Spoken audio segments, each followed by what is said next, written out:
Oh my god.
Stadpogue.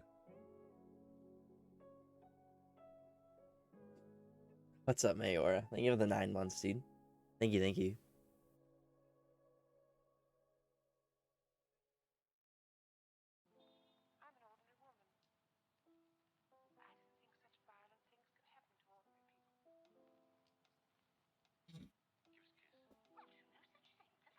I'm early for once. You know what's kind of sad is that I actually am late in my mind because I wanted to go live around 8, but my nap was a little too long.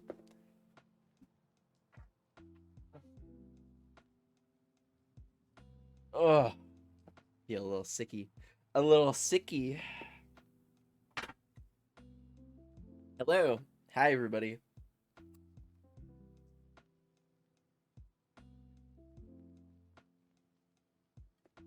Hello, hello. Good evening.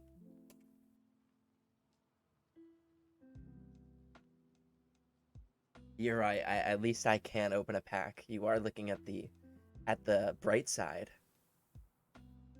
That is the upside.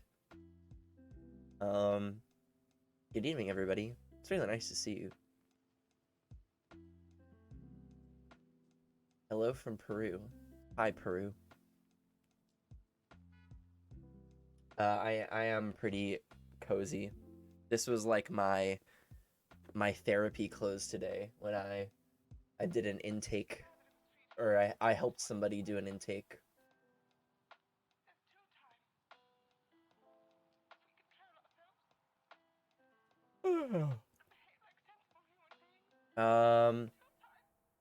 What's going on, everybody? Hello. It's really nice to see you. I hope you had a good weekend. Um,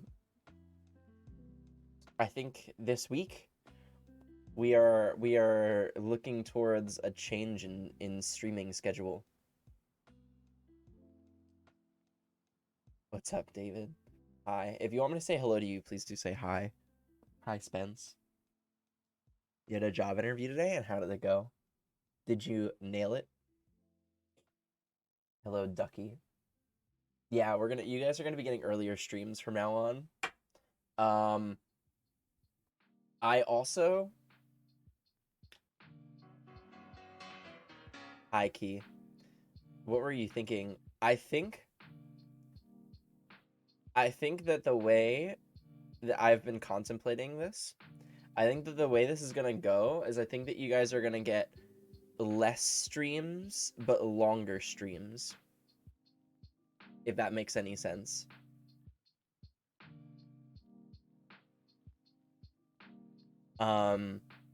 Because if I start streaming earlier, that means I can do them a little bit longer.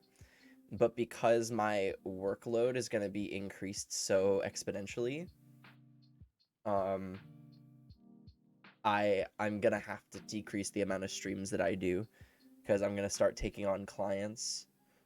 And yeah, so thank you, Key. Hi, Zarni. And I'm not talking a huge decrease in streams. I'm saying instead of 5 days a week, I might do 4 days a week. I'm not gonna. I want to do, or maybe I'll try to stay 5. I would like to try to do at least 20 hours a week of stream. I want to do 4-hour streams if possible. You're not my dad. Yo, Dream. Holy moly. Thank you. I really appreciate the gifted subs. Schultz, thank you for the 100 biddies, dude. Thank you. Yeah, I over this past weekend, I've had a lot to think about in terms of stream and how I want to do things. And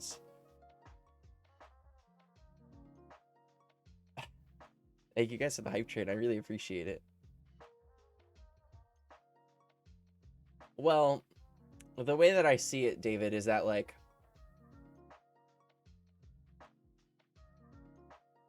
the way that I see it, let me change Sugar Daddy real quick. I want to give you guys I just want to give you guys better content. And I don't want to have to feel stressed or feel bad for canceling a stream. And I think I figured out my schedule. But booking clients into is quite a lot of work, actually. Yeah, tonight's gonna be very chill. I have to give Lily a treat though. Thank you for the 5 subs and thank you for the 100 Biddy Schultz. Oh, Lily is excited. Your hand. You're not my dad. Good job becoming a therapist, D. Thank you, Dream. Thank you for the 2 months. I appreciate it. But Lily is doing well. Lily's doing very, very well. Thanks for asking. Yeah, so for anybody that doesn't know, hi Cass. If you want me to say hello to you, if I didn't say hi, please do say hi. Yeah, today I got my first 2 clients. I have to give them a call and like actually set up an appointment with them, but I was given their case files and I have somebody to actually give therapy to, and then assuming that they answer the phone when I call them, next week I'll be giving therapy for the first time in my life. So, and this is real therapy. The way that it works is that there's not even going to be somebody sitting in the Zoom call with me. It's going to be me with them one-on-one, and then I record the session, and then I send the session to my supervisor, and they watch it, and they provide feedback for me. So, whew, I'm a little nervous. I'm a little nervous. I'm also very overwhelmed with the amount of work that I have to do. I have been very busy, but what's kind of interesting is that my busyness has done almost what I thought it would do, which is I've been really looking forward to streaming more because like I've just been so busy with like responsibilities, and I don't know, it makes me look at stream a little bit more fun again, so that's kind of exciting. Yes, Lily is She's on my bed right now. She's looking to see if I threw anything else. Yeah, I've been so busy. My job, this is essentially like a full-time job. Yesterday or last week, I had about 30 hours of work complete. It was absolutely insane. I got about 30 hours of registered time, like for my internship, like that I had to sign off on for my school. But I only get about 10 of those hours to count towards my program, which is absolutely ridiculous. So friggin' ridiculous. Because the way that it works for practicum is that it's not about getting all of your hours done it's about getting your hours done throughout the entire period, not just like getting them done. So I have to complete about 70 hours of 70 hours. Yeah, I have to complete about 70 hours of direct interning over a 15-week period. But I can't get more than 10 hours within a week. So like I can't get all my hours done. Even though I did 27 hours last week, I only get 10 of those. I'm only allowed maximum of 10. Which is kind of silly, but tis what it is. My internship is a year long. It's a year long. I'm right now in practicum. So I'm only at like the first semester is practicum. That's what it's called, even though I'm an intern. And then the next 2 semesters are called internship. But I'm given the same responsibilities, just less hours. Hello, Virgo. Hi, it's nice to see you. Lily is an indoor cat, yes. She does not really like the outside. She doesn't really like the outside. And I'm quite glad she doesn't, because it'd make things very complicated. Hello, Jack. What kind of therapy do I do? I've been placed into I've been given 2 individual clients of various ages, and I have been given a group that is for seniors with cognitive disabilities like Alzheimer's and dementia, but that doesn't start for a while because of COVID. So various ages and ranges.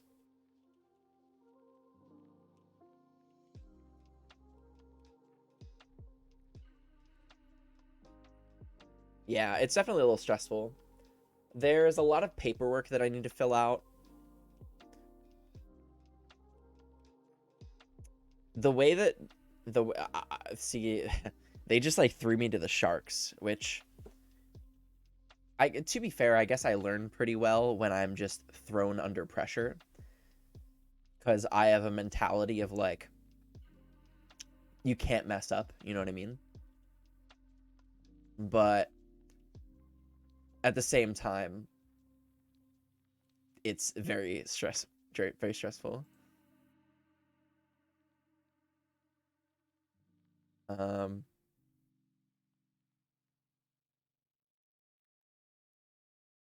you've had that happen where like you're just thrown like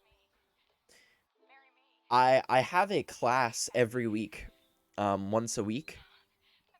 I have 2 classes a week. Both of them are on Monday, and one of them is a day where I discuss how my internship is and like the problems I'm having and all that kind of stuff.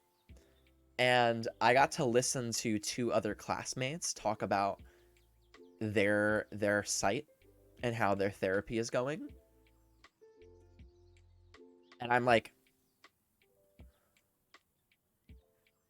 what's the difference between envious and jealous? Jealous means you want what they have, right? And envious is uh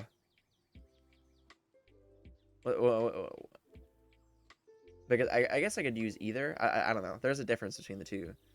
Is envy anger? I thought jealousy was anger. I could definitely Google this, but um let's see.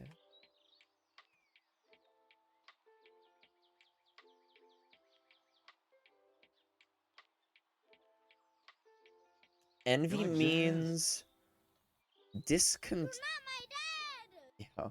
Oh, 7 months. How are you doing, Ty? I hope you had a good holiday seasons, Dad love. I did have a good holiday season. Thank you. I appreciate the 7 months, Bell. Um, envy. Let's see. Envy means discontented longing for someone else's advantage. Jealous means unpleasant suspicion or apprehension of rivalship.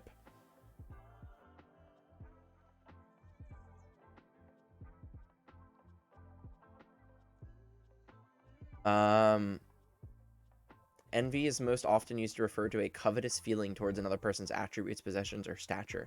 Yeah, I'm a little envious, I guess, of other people's positions because like I just was hearing them talk about their sites and like they're just so relaxed, so chill. You know, they don't really you know, there's like a total of like 5 or 6 therapists at their site with a total of like maybe 30 clients max. And here I am at my site and we have to have like 50, we have to have like 30 or 40 interns, hundreds of clients. It's like obscene.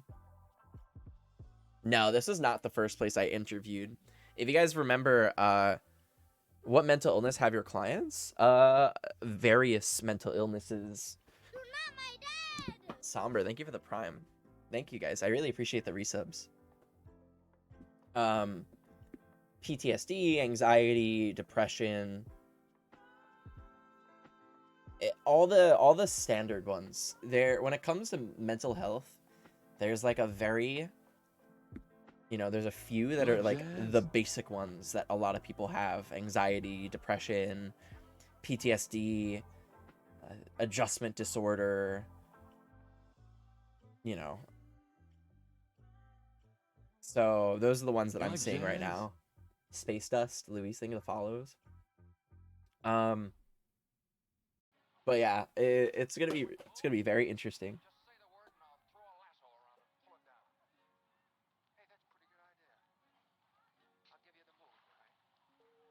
Oh yeah, so to explain, if you guys remember, from I talked about the first place that I interviewed at for my internship, and it was a therapy site devoted to sex offenders.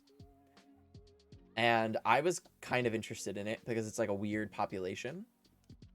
But the guy that ran the site was he was not a cool dude. He was a bit prejudiced. To be fair, I give him a little bit benefit of the doubt at this point, is that he was working with like criminals essentially for his entire professional life. So his mentality has been shifted over the years.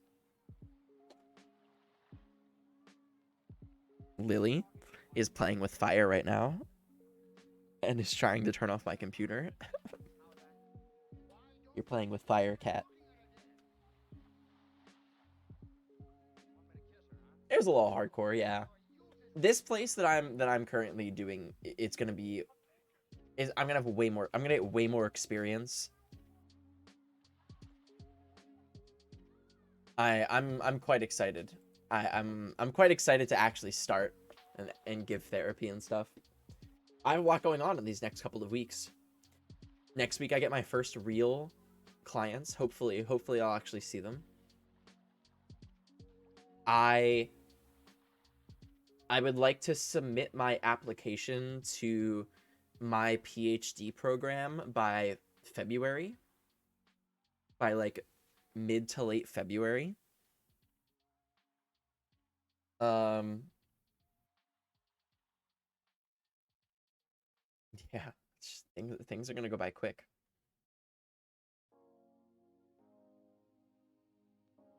Lily is telling you to stop streaming and pay more attention to her. I've been giving her love since the moment that I got home.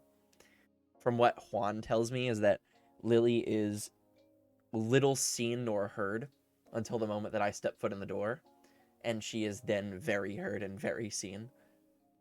She just starts screaming. Hello, Taya. Hi. Hello, hello. I hope you had a lovely weekend. I'm sorry that I was not here on Saturday. I went to a rooftop bar with my mother, which was actually quite fun. Very enjoyable.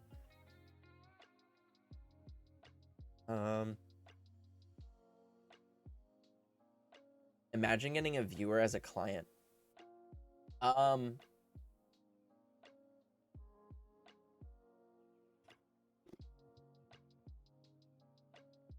Though the way that I will say this is, if you are a viewer of mine and in the future you happen to become a client of mine, you have two choices.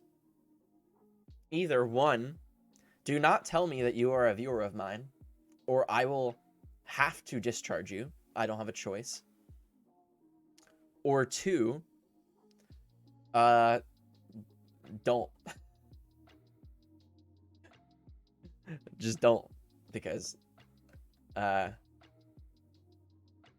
it will very much change our relationship.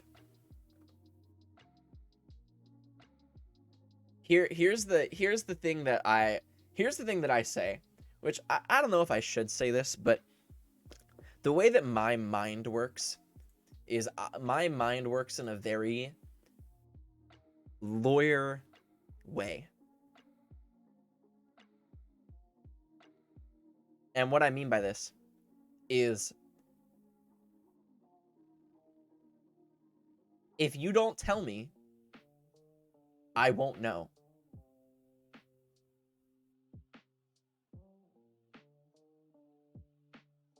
That's it. That's the end of it. But if I do know, then I have to do something about it. I don't have a choice. The interesting part about therapy is that there's a lot of gray area. A lot of gray area. So it'll be very complicated if one of you actually becomes a client of mine. You were my recommended list, so I decided to investigate. What are you getting a PhD in? Right now, I'm in my master's for mental health counseling. Just therapy.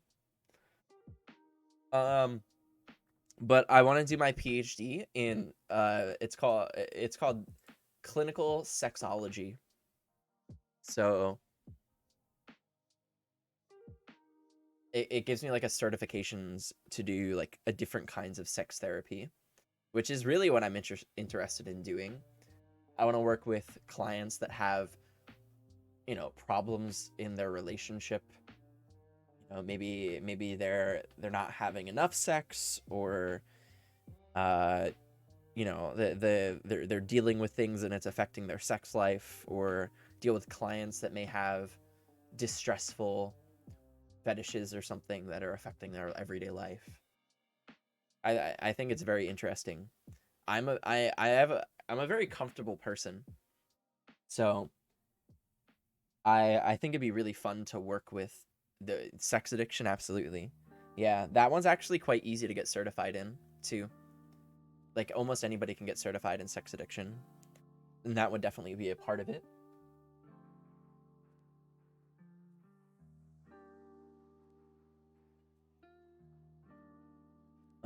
Very true. If you don't know, you have no exactly.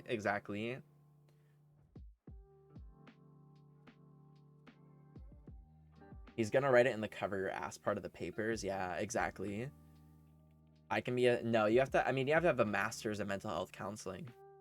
But if you do, then absolutely you can. The true goal is to get doctor before my name, so that I have to be referred to as Dr. Dad. Me and my what's up, Tori? Hi. I could be, oh yes, you could be a cert, yes, yes. Me and my mother and my sister, whenever we have this conversation, it's really funny because my sister is in school to become a physical therapist, and you leave school with a like a doctorate in physical therapy. And whenever this conversation comes up, my sister and my mother and I, we look at each other and we just go back and forth to go, doctor, doctor, doctor.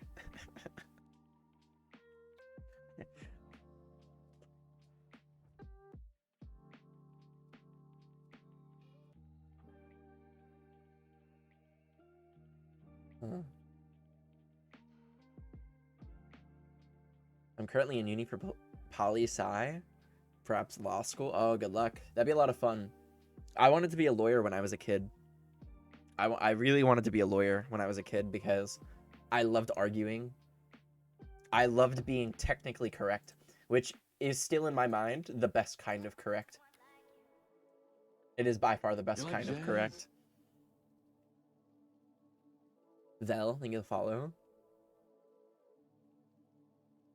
Are you gonna be a Dr. Sextahead? Oh Jesus Christ, that's really good. I didn't even realize the joke in there. That's pretty good. That's funny. Yeah, I guess so. I guess I would be. You need to teach this is not that kind of doctor. I need to get accepted into the program first. Let's not get ahead of myself, right? Let's get accepted into the program first, and then we'll go from there. I haven't even applied yet. I need to get my letters of recommendation done. And I even think I know who I want my letters to be from.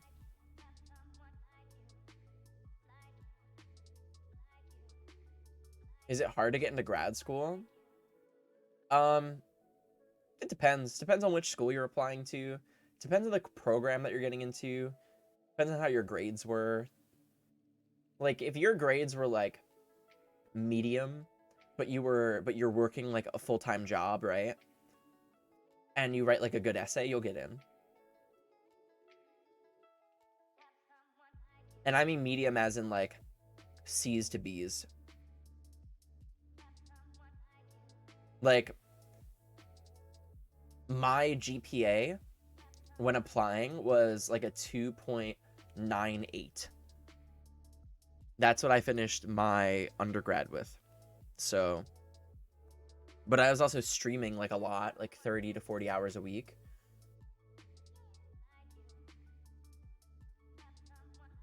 So,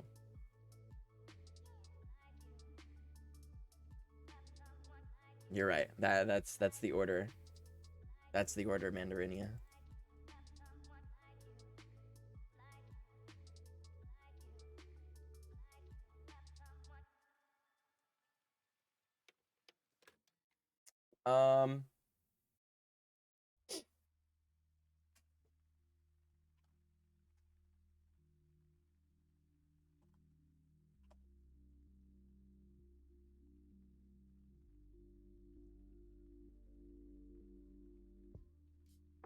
So I actually had an idea of what I wanted to do for today's stream.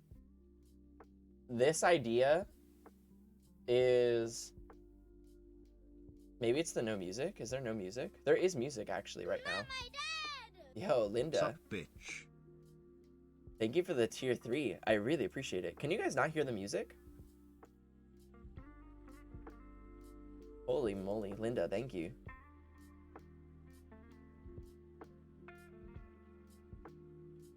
It was just lo-fi.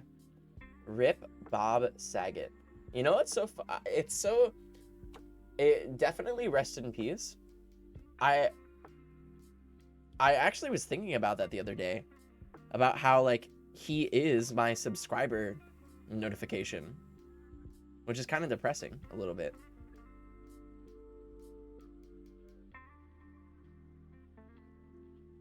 Jeez, Elf, I'm sorry to hear that. Hello, Pam. You can hear it very faintly. Hi, Linda. How are you doing? It's nice to see you. So I actually have content You like jazz? that I want to make today, interestingly enough. Or we're going to see how it goes. This is an idea that I had. This idea comes from something that we did in my one of my classes, which are questions of morality. So essentially, I'm going to ask you or read you a situation, and then I want you to tell me what you would do, or how you would feel, what you would think. And some of these are going to be a little weird. Some of these might be mildly offensive or overall strange. But these were kind of based on some weird questions I was asked in class. And I was able to find a website that actually had a few pretty good ones.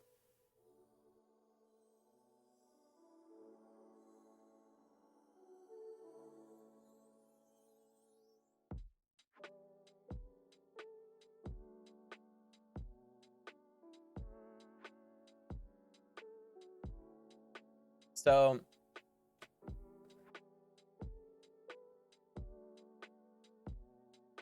don't get banned. Yeah, don't get banned. Yeah, we'll see. We'll see how this goes. Are you using this for your homework study? No. This is just for fun. I just want to see where you guys are, what you guys think, where you guys are scaled. There is no right or wrong answer. Let me preface beforehand. There is no right or wrong answer. There just is. So I'll read you the first one. You can Google these too. But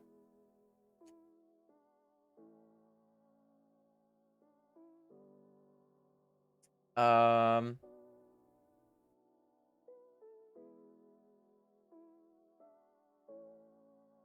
right. I'm gonna try to change the way that these are written, because some of these are not written the way that I would like them to go. Are we gonna do polls? No, there'd be too many polls. Okay. You go out to dinner. This is the first one. This is the first moral dilemma that I want your opinion on. You go out to dinner with your significant other, to a restaurant that you don't go to very often, and you find one of your closest friends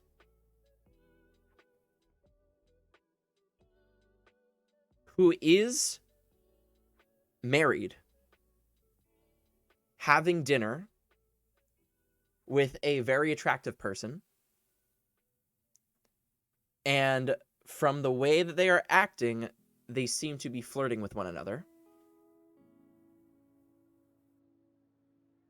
What do you do?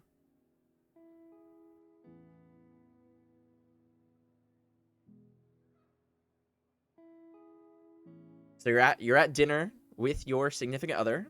You find that one of your close friends, who is married, is at dinner with somebody else, and they are flirting together.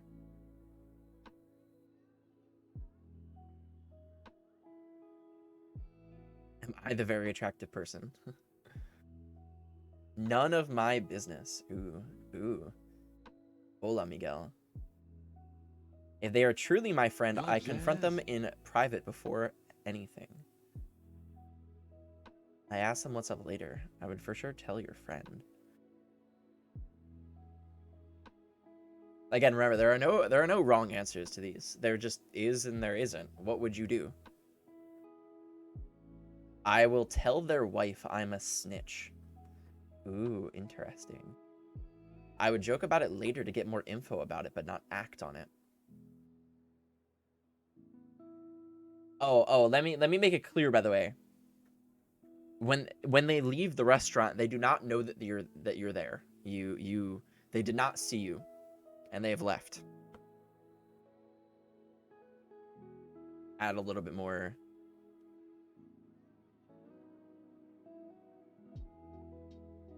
I'd ask them privately another time.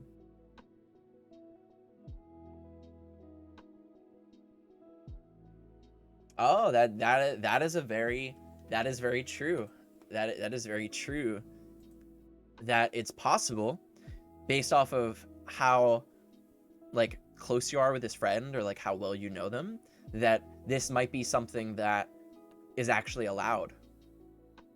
Like either polyamory or like an open relationship, or I didn't even think about that. Yeah, that's very true. It's possible that maybe it's something that is allowed. Follow the girl, ask if she...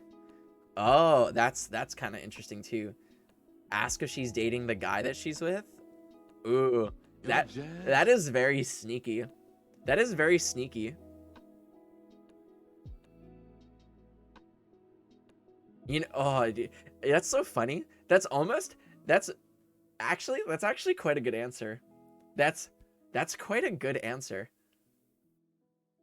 I might do that.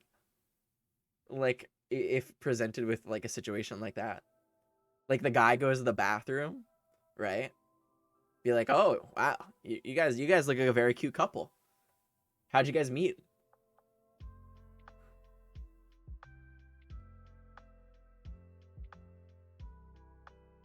Can't make a judgment on what I saw.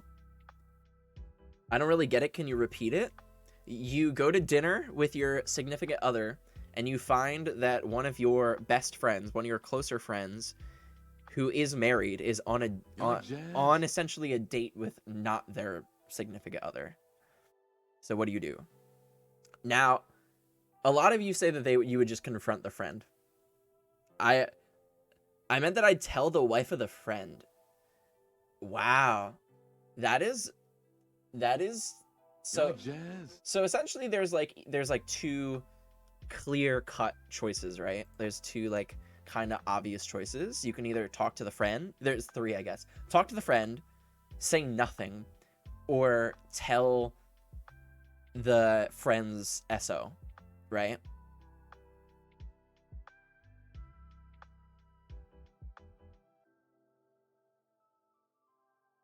Me personally, I'll at the end of these, when we're finished, I'll give you what I would do. But again, there's no right or wrong answer. I think that I would probably ask my friend. You like jazz? Because assuming that they're a close friend, I value their friendship more than I value, like, you know, them being together or whatever. So like,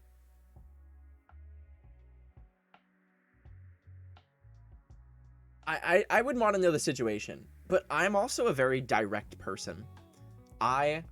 When something makes me uncomfortable or I don't know about something, I usually I'll be like, yo, I went to this restaurant, I saw you with this person. What's the deal?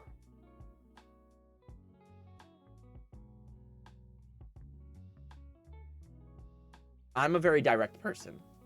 Not everyone is like that. So, okay, let's take the same question. Let's take the same question and let's flip it. You go to the same restaurant with your significant other, and you find that one of your friends' spouse is at dinner with somebody.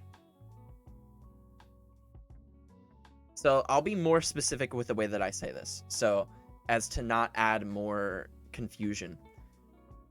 You're at dinner with your significant other, and you see that one of your friends, doesn't have to be a close friend, could be a friend, their spouse is eating dinner with somebody, a bit younger, attractive, and you feel like they are flirting.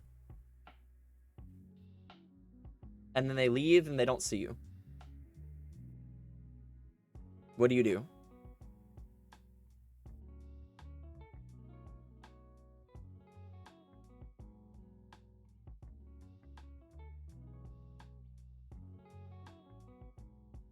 So yeah. Tell the friend, and or if I'm close to the friend's spouse, ask them. It's a good point. Not bad. Yeah, the reversing of it makes it way more messy. Definitely a little bit harsher feelings involved. If it's, you know, my close friend on like a weird date, I'd be like, ooh, it's kind of gross. But like seeing their significant other, it's like, ooh. I pull the significant other aside and ask what was going on. Engage their response before taking action. Ooh, that's interesting. So the reason why this is interesting is, think about this, Ellie. Think about this. You are in the restaurant. What this means is that in order for you to be able to talk to the significant other, it requires you to go over to their table and interrupt their date or whatever is going on. You've changed the social dynamic by inserting yourself into their private rendezvous.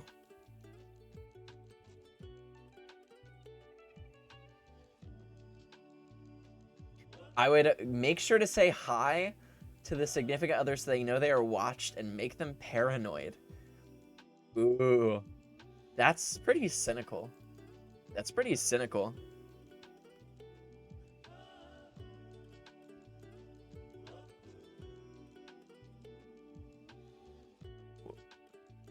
With my friend, when I saw his partner on dating apps, I had dinner with him and found out they were in an open relationship. Although it was awkward because he thought I was inquiring about fooling around with them, which I wasn't.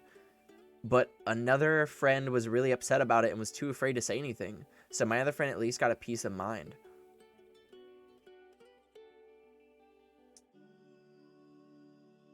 That is very interesting.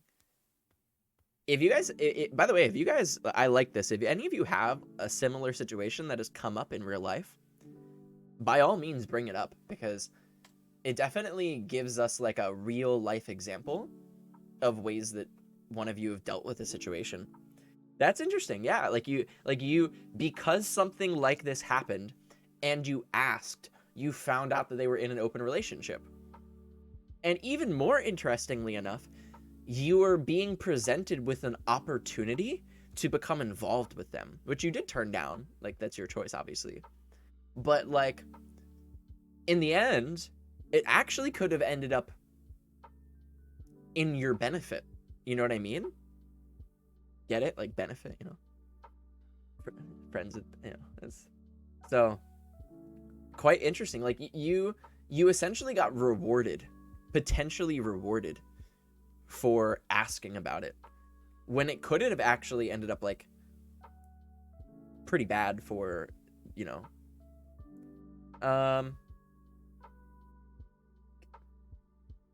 like I say, not IRL, I would likely not say anything, would just be anxious about it. Next hypothetical. You lost me at benefit.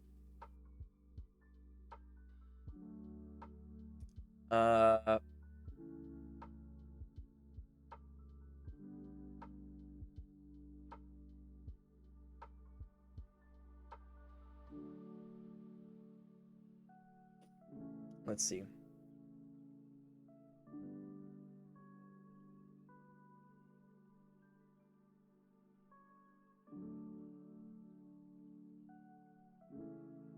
All right. Here's a good one. Here's a good one.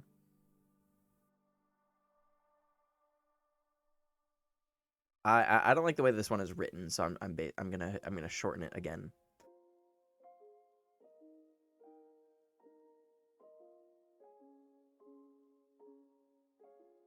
So, the situation is... All right, actually, I'll read this one. I like this. I like this. One of your coworkers, who is also a friend of yours, who is responsible for bringing the money to the bank,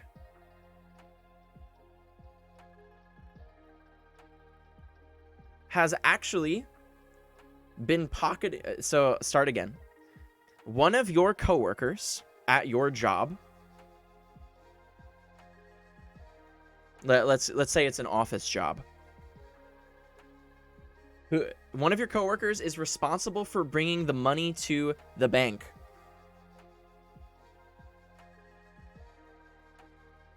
And you find out that they have been pocketing money.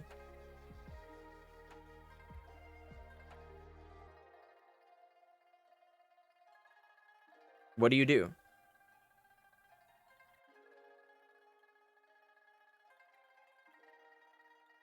So the way that this is written is, you realize that some of the petty cash, there's been a marginal decrease in the petty cash.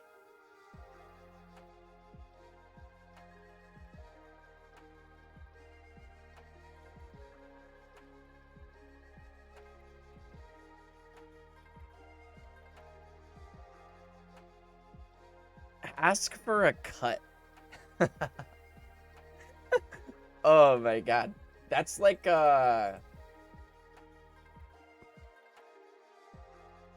that's like would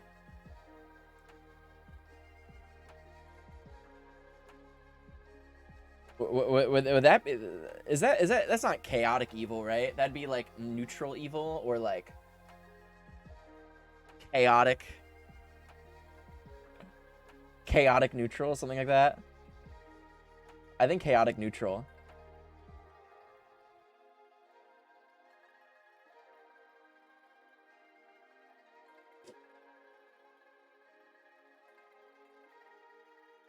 How close are we and how much cash are we talking? That is a very good question. Let's assume that it is...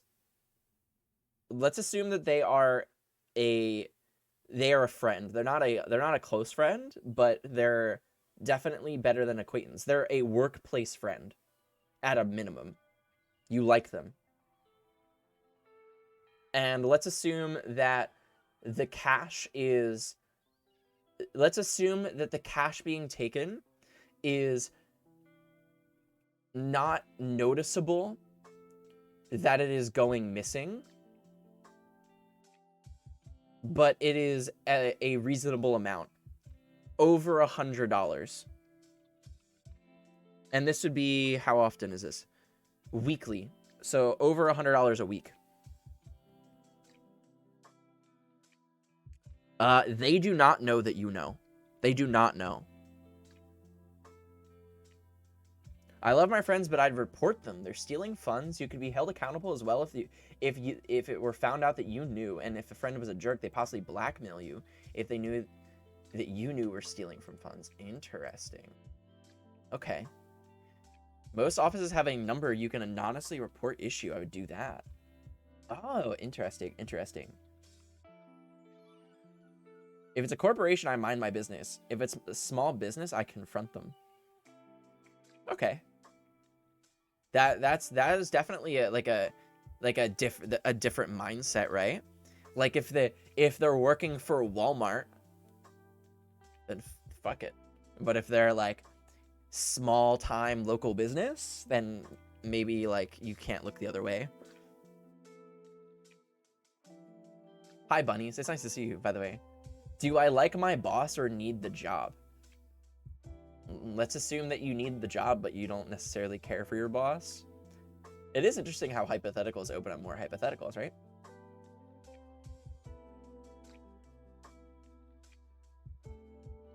The only difference as if they were stealing first. Maybe leave an anonymous note saying, stop this or you'll be reported. Ooh, that make them a little paranoid. What's up, bunnies?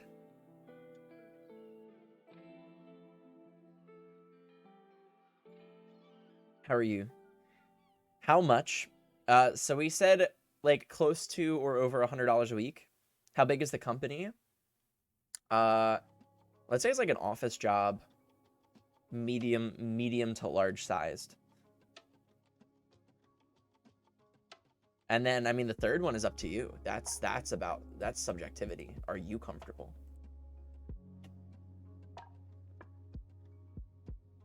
Bunny's helped me with my coworker issue. Did you have an issue?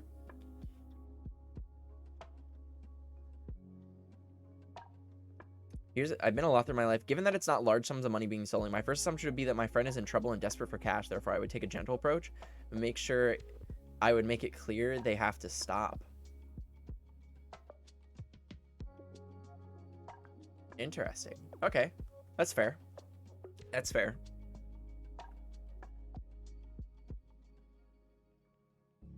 So, if you want my answer, this is the way that my brain works.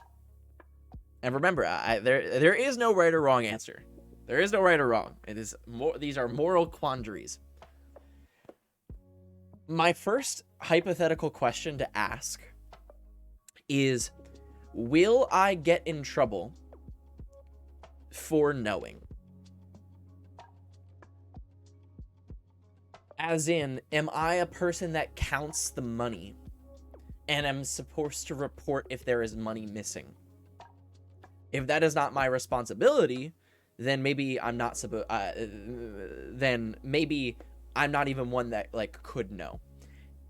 If I will not get in trouble for knowing, as in like there's no chance that I'm supposed to know, if I'm not supposed to know that there is money missing, and they're a friend of mine,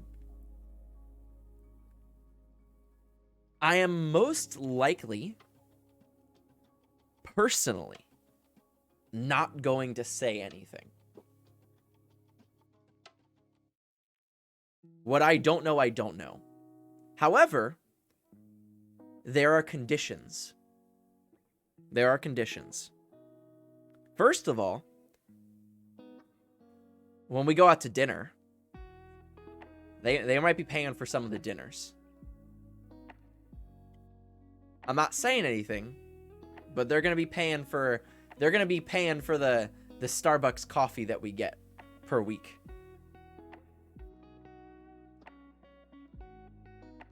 Second off, the moment that we get off on a bad foot,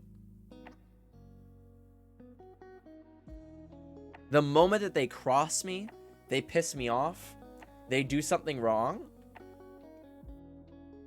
that week, I'm gonna count the money. You know, just out of curiosity, just count the money. Just see how we're doing. Oh wow. There seems to be money missing. How interesting.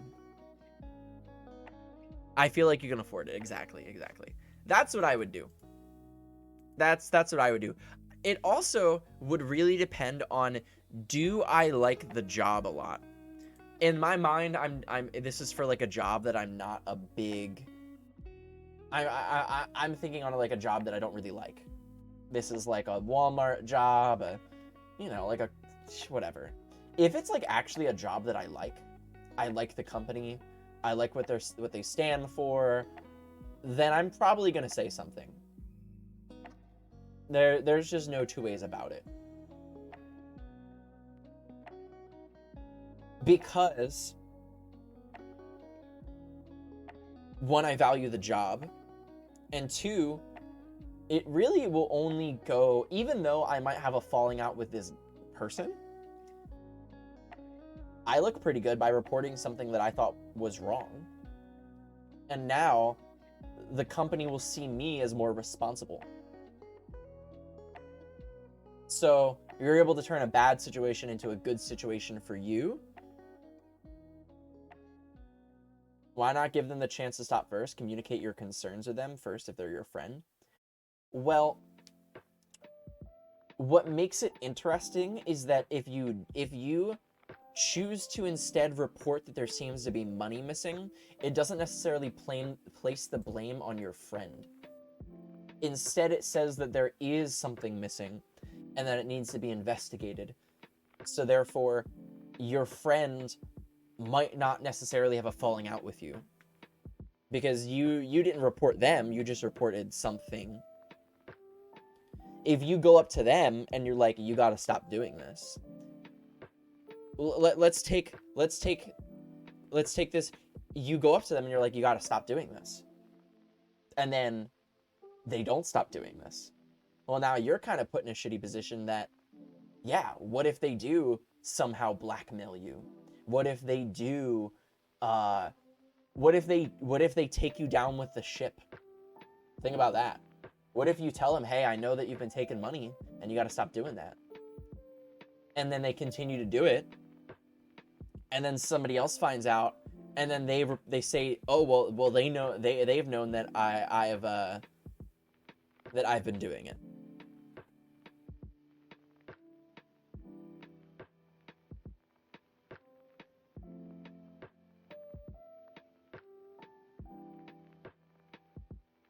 Sounds like you guys aren't actually friends. Well, I guess yes and no. Because I do value workplace friendships, but they're not like a close friend. And honestly, one thing that I've learned personally as I've grown older is that friends come and go. It just happens. A friend will do something shitty, and then you just won't want to have anything to do with them. It just happens. So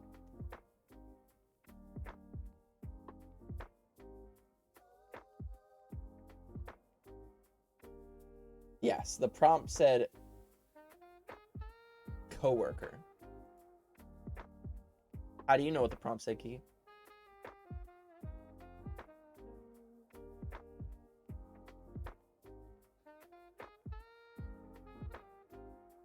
At the end of the day, you gotta make sure it doesn't explode on you. Exactly. I agree. At the end of the day, you gotta make sure that you're not gonna get in trouble for it.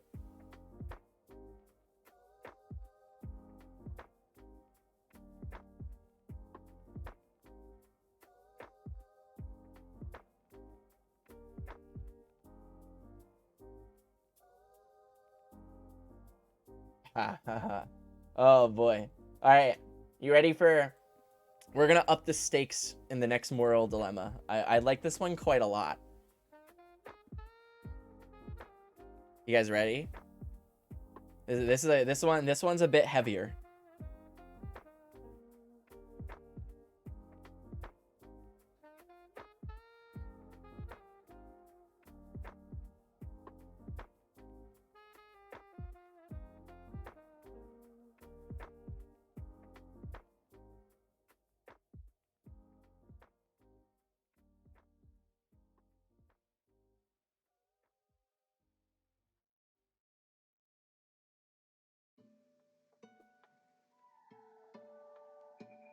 All right. Goodbye, Bordox. This is a bit more it's a bit interesting.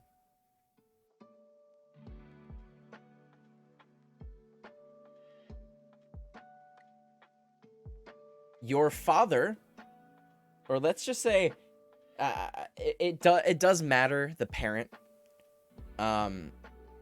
Let's go with father. If you don't have a father or a father figure, let's go with your mother. Owns a very successful business. Recently, the business has been not doing well. Years have gone by and it's been not doing well. However, because based off of the amount of money that your father was making and the business that they had, he was able to get a very good life insurance policy. Your father has been very sick. His health has been declining.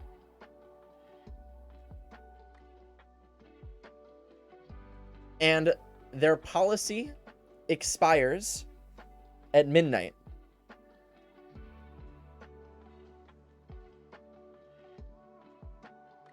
If the TOD, if the time of death is before midnight, you will inherit the massive life insurance policy.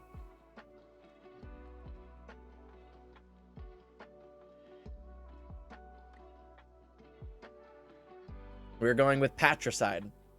So to summarize, to make this more simple, your parent who has been dying for a while, I'll summarize it quick to make it, to simplify it.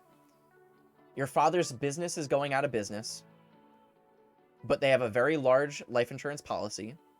They have been dying, decreasing in health for a while, and you find that their life insurance policy is going to expire at midnight on one of the nights. No, this is not. I mean, this is a real moral question. This is not like actually happened. I don't fucking know. Cripple him, push him down a hill. This is just one of the questions from a website that I found of very interesting moral dilemmas. Days from death. So you guys are allowed to ask some hypothetical questions, because you do have to clarify. I will try to clarify for you with your hypotheticals, but there has to be a point where you have to answer. He is dying. He will die. It is not a chance that they will live. He will die.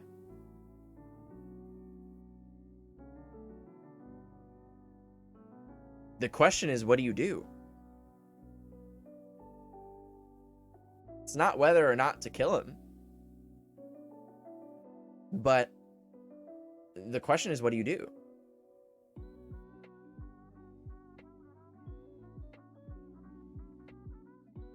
I don't understand how this is even a question. So you're just, yeah, you just went straight for murder. Like there's no in between. You would have gone off with murder right at the beginning, is what you're saying. Yeah, no, that makes sense. Is he on life support and technically already dead? I'm going to assume that they are conscious.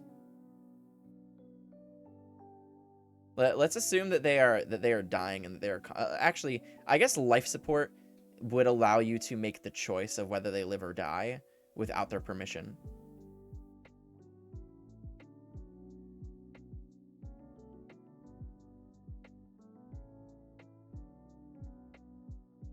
So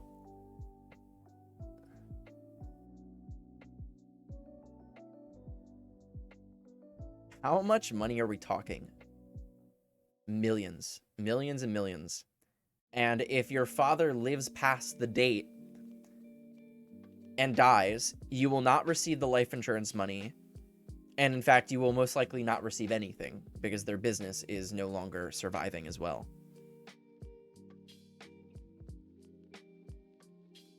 Though the way that this reads, I'll read you the way that this says, okay? Your father's health has declined and he has been hospitalized. He has a substantial life insurance policy that expires at midnight. If he dies before midnight, you will inherit enough money to pursue a career you have always dreamed of and provide adequately for your family. What do you do? That is the way that this question reads.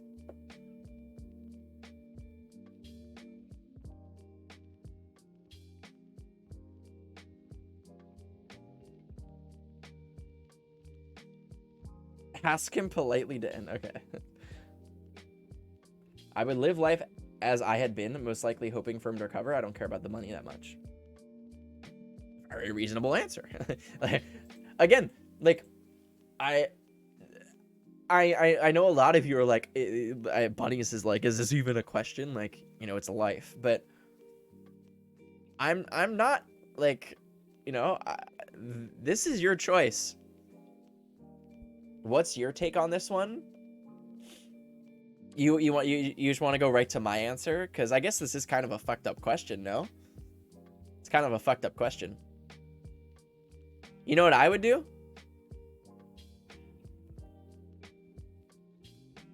No, there's no chance you're getting an extension on the policy. It's millions of dollars of a policy of a person that's dying. Do you think they'd give you an extension?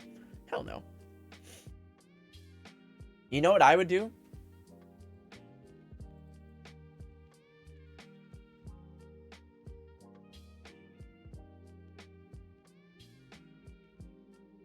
I'd ask my father what we should do.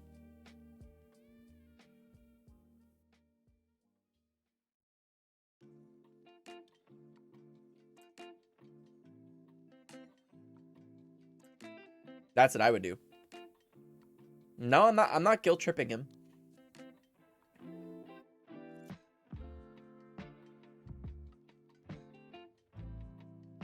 There is no way in hell I'm going to guilt trip someone like that. Life or death. But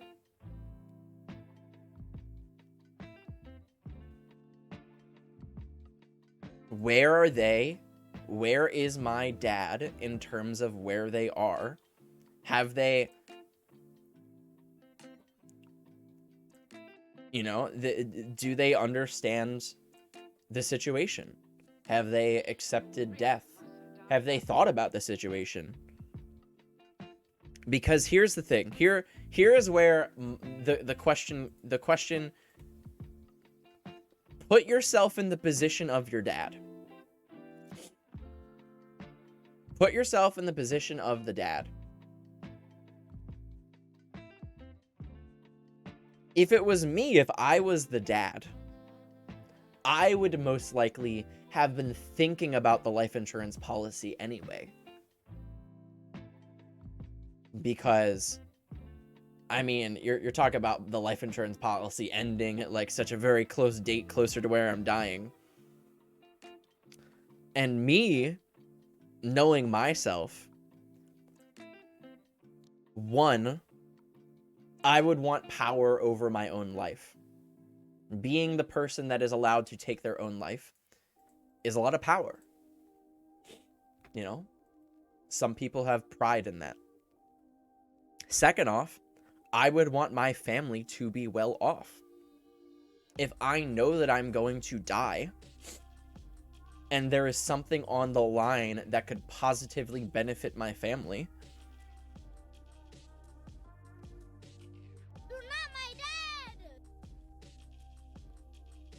yo, it's a Tio. They give the gifted sub, dude. Thank you. Would you feel better if it was my mom? Again, I would do the same thing. I don't want either of my parents to die. I don't care which one. I don't want anybody in my family to die, period. But again, if I was the person that was dying, and I knew that there's someone on the line, and I knew what's very important. This is important. I know that there's no chance of me surviving. If there's a glimmer of hope, by the way, this brings up something that you should think about. This is something that you should talk to your family about. Tell somebody about, somebody close to you. And this is me being real. I'm being real with you. If something were to ever happen to you, you were put into a coma,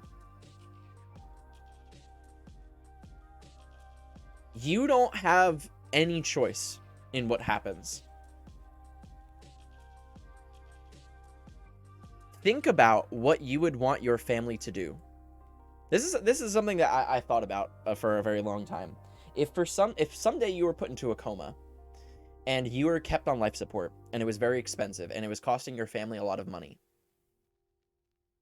would you want them to keep you on life support? And for how long?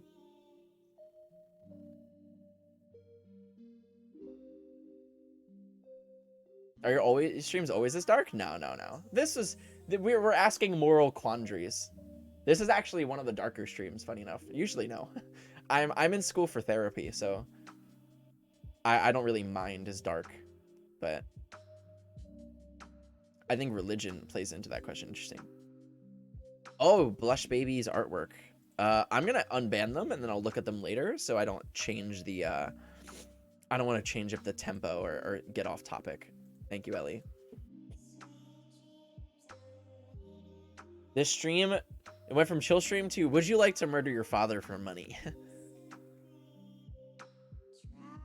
Money and medical care being a moral question is nearly uniquely American. It's very true. What's up, Blush? Welcome back. You like jazz? If I don't wake, let me die. And what I mean by this is think about that question. Think about what you would want your family to do if you were put on life support, something like that, and tell somebody. Because you never know what life will bring. And you would never want your family to have to make a choice. Personally, and this is maybe it's selfish, but I never want them pulling the plug. Never. That's me.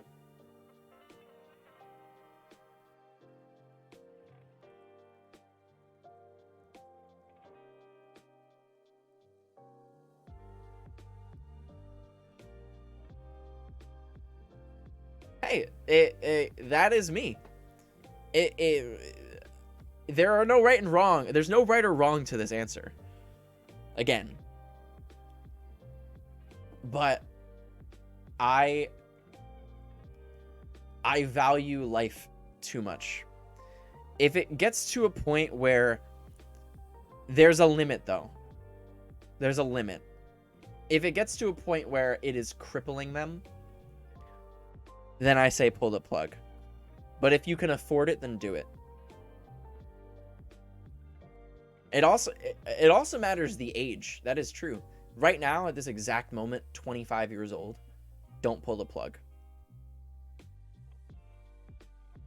Maybe if I'm 40, I'm 50, I've lived a long life, I've had a career, then yeah. 50 is young?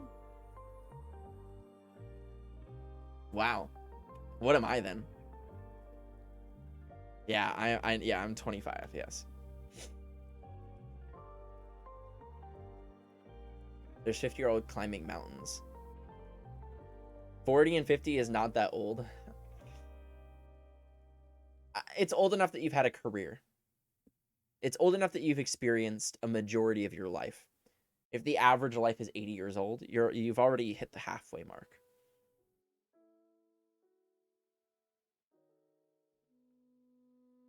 And another thing, by the way, on the same topic, before we, I guess, move on to a different theoretical scenario, is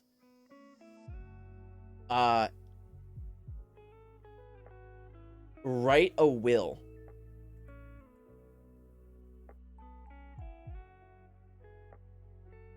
I wrote a will when I was a teenager. Just in case. You never know what's going to happen. And you never know, and you don't know where your things are going to go. But it is always better to have something written down just in case. Because it's your stuff and you get to choose what you want to do with it. So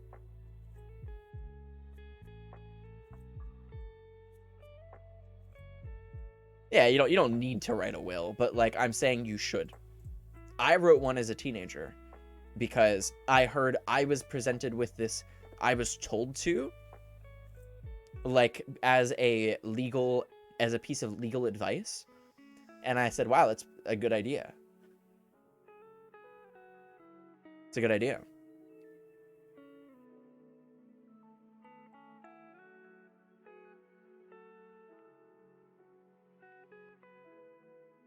I used to think I never want to pull the plug and surgery and go out and share with him. Let me guess, Lily gets everything. That's right. Lily gets the guitar. She gets all the Dogecoin. Where do you keep a will that people can find it? I have like a belongings box that has like important things to me, and I keep stuff like that in there. It's like a safe, but like it's not actually a safe. Lily gets to keep the body. That's important. Not just eat it. It's hers to do with what she wants. You can keep it in your phone for all that matters. But just some food for thoughts, you know?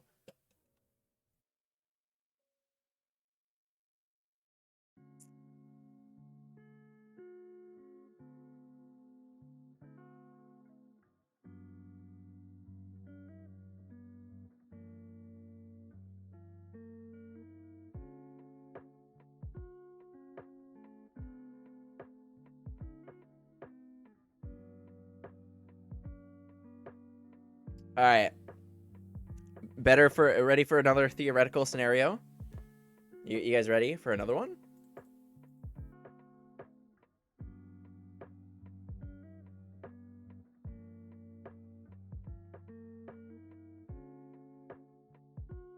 Can I be on your will? You want all $5? All $5 I own, and the ex-dad sign.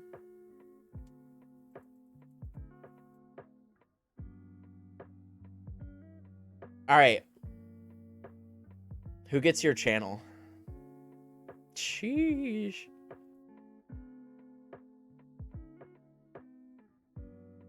No one. You know what I want though? I'll make this declaration. If I die and I'm not partnered, I want you guys to rally around getting my channel partnered, all right? That's my dying wish. Give me the check mark. All right? Exactly. I want it to be an in-memory check mark. You know what? Actually, wait. I'm dead, so I get to make a big request. Just give me Twitch ambassador. Hit me with the highest level. I'm skipping. I'm jumping over partner. We're getting max value for this. All right?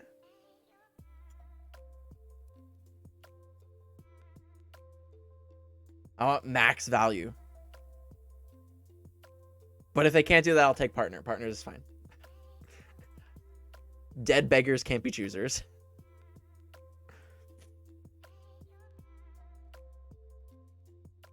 All right. Oh, geez, that's morbid.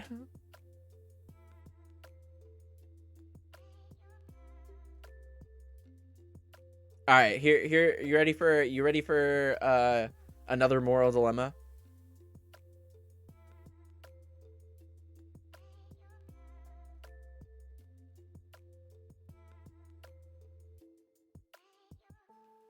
Your friend, I actually like the way that this is written, so I'm just gonna read it as it says, okay? And then if you want to ask me, you know, more developing questions about it, by all means. Your friend tells you that they have committed a crime. They explain that they are having trouble sleeping at night and feel you are the only one they can trust with their confession. A few days later, you read in the paper that someone has been arrested for your friend's crime. What do you do?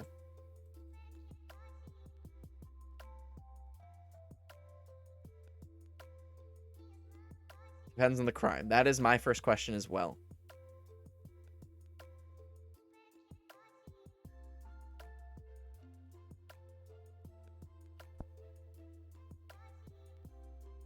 What crime? All right, let's go with the most extreme. Let's just go right for the extreme one. They have murdered someone. And let's also assume that they're a very close friend. Let's not just go with a friend. Let's go with a close friend. They're a close friend.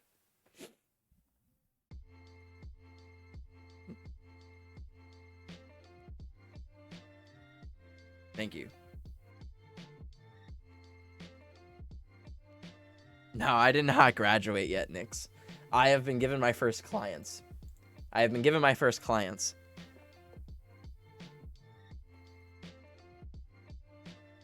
My close friend or my ride or die friend? I put those into the same category.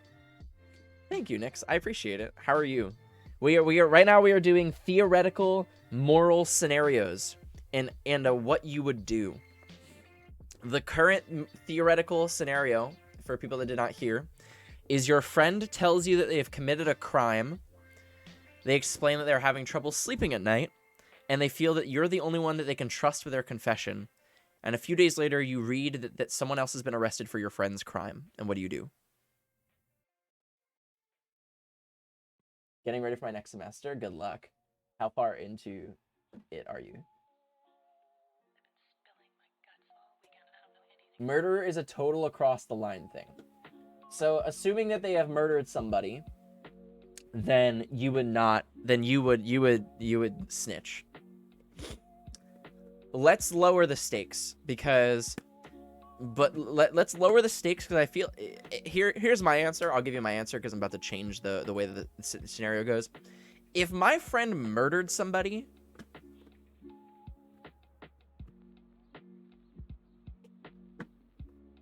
actually, I don't know what my answer would be. I'm not gonna lie. That's what I was thinking, is that they could always murder you. It really depends on who they murdered.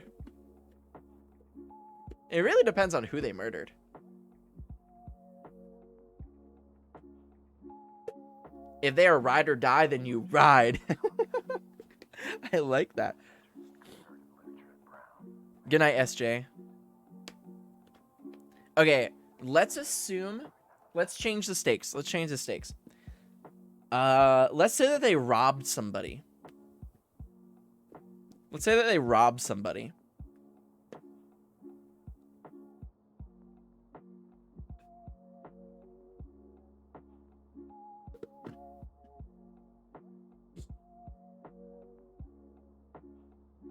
The other person arrested is a big factor. I do agree.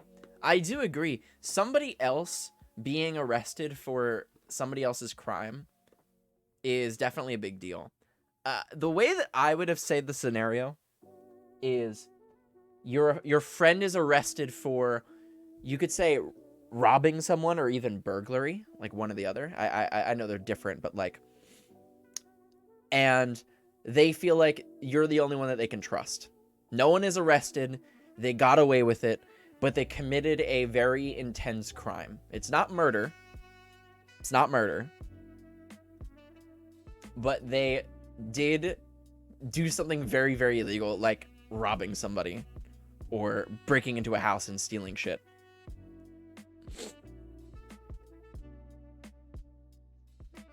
This is arrested, so not convicted.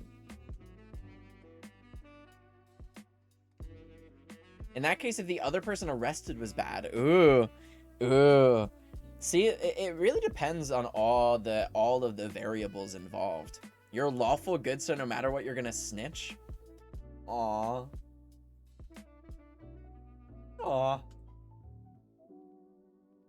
Hey, at least you're true to yourself, right? Again, there's no right or wrong answer.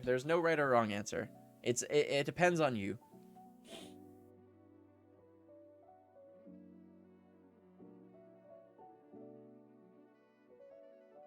I might be looking at law school, though, so I'm not the best one to ask. You like jazz? That's fair. That's very fair. You can follow Benson. I think they should take accountability for their actions. Robin Hood situation, no worries. They broke into the local Walmart and they stole thousands of dollars. I don't give a fuck. That's what you're saying. That's what you're saying. They broke into Daddy Bezos's house. Uncle Bezos.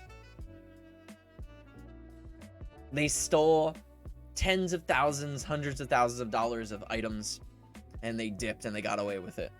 You're not saying nothing.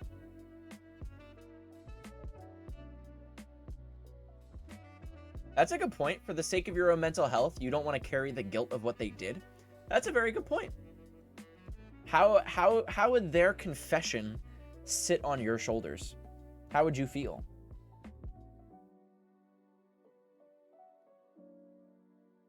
They got insurance. I don't snitch then if it's a chain-free reign. If it's a chain-free reign. I'll tell you what. As a kid, they used to steal stuff from Walmart. Steals a candy bar from the Wawa, the local Wawa. I don't care very much about that.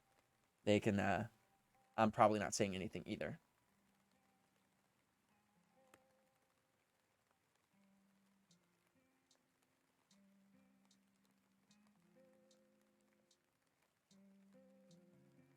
I'd only feel guilty if the person who was robbed is a good person.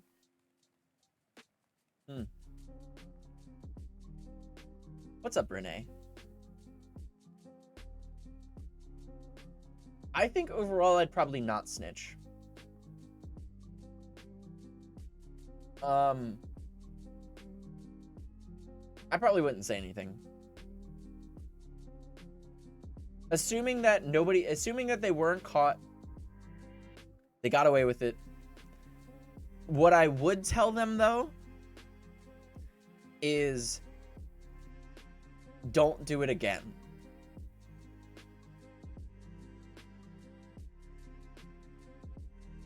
And what I mean by that is you didn't get caught. You got away with it. You were able to pocket the money or whatever. Don't roll the dice again. They do it a second time. They do it a second time, and they tell me again. I'm going to say, I don't want you to tell me anymore. I don't know anything. I'm not involved. But I don't want to know anymore. You don't tell me.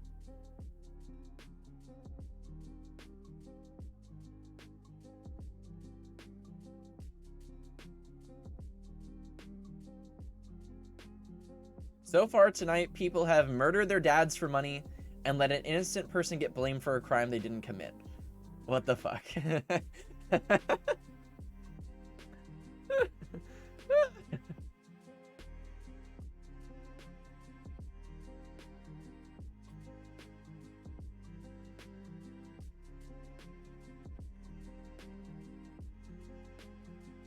Well, you know what's kind of interesting? Let me see if I have the... I don't know if I have them written down anymore. By the way, Smart Height. Oh yeah, that's very true. That's very true. Like, you don't want to sell something that has a tracker on it or something. The reason why we're doing this today is that at one point we were presented with in one of my classes, we were presented with some moral quandaries that the class was quite divided on. They definitely weren't as well written. They definitely weren't as, like, you know, well written out as these ones are. But they definitely were some interesting scenarios. I'm trying to see if I can turn one of them. There was one of them that I really liked, actually.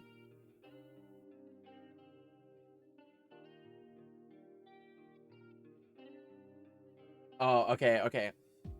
I'm gonna break. All right, we're gonna go to a weird area. It's gonna be very weird. Some of you might leave. I don't want to. Actually, I don't want to scare you. I don't want to scare you off.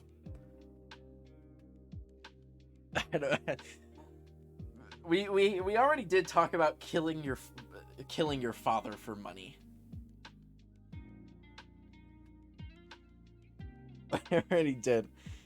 There was one question that was really good, though. Maybe a little emotional break? Okay. Sure. Do we want to take a break? These are very heavy. These are very heavy emotional questions. There's one question I really want to ask, but I know for a fact is, like, It's weird. Lily palette cleanser. You guys want to see Lily? Sure. That's reasonable.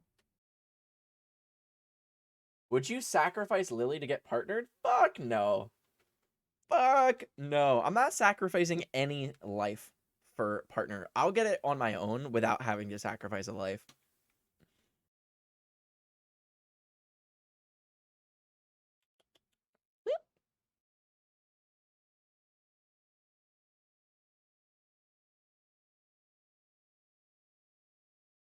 Might be able to go.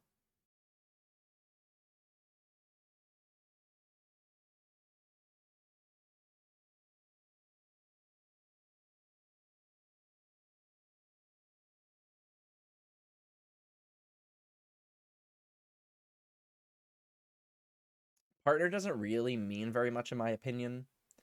Obviously, it's a great achievement, but in the long run, it's not much other than a badge. Yes. There is an amount of recognition that goes with it, though. There is an amount of recognition that goes with it, though. I'll give you an example. I'll give you one very specific example, okay? That I think being partnered would have changed the situation. A lot of the streams that I watch are Magic the Gathering streams. It's like probably the game that I play the most, I'm still involved with the most. And there was at one point that I interacted with the streamer and presented them with a good play that would have won them the game that they did not even see, and they fucked up. And they're like a big streamer or whatever, or like they're like reasonable. They're not like big, but and I know for almost a fact that had I had the check mark next to my name, that they would have been more specific to how they referred to me rather than referring to me as like I know their personality. It's like the only scenario in which I think they would ever change anything. But yeah, I agree with you. I think that the check mark is merely just a check mark, and you get maybe a little bit of money from like tier 2s, but like whatever. I'll get there. I'm not worried about it. It's more of a matter of time. And it does definitely boost the ego. I agree. Do you play in Magic the Gathering tournaments? I do. I actually have a Magic the Gathering tournament coming up in February. If any of you live in Philadelphia or in the Philadelphia area, there is going to be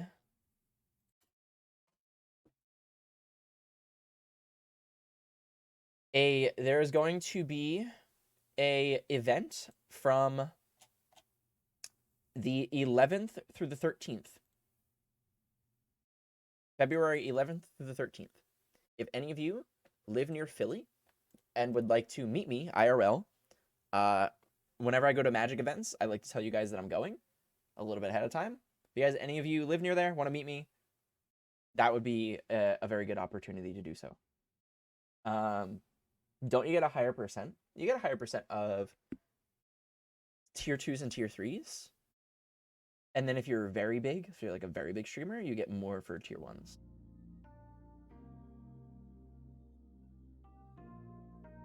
That's so fucked. You should treat people the same regardless of hierarchy. Hey, I don't disagree with you. I don't disagree with you. But I knew in that moment that had I been partnered, that they would have recognized me.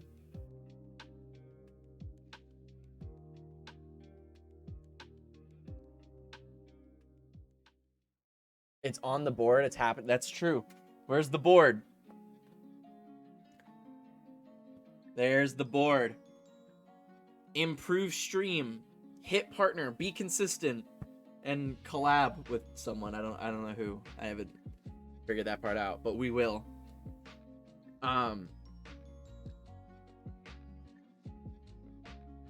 Take care of my body.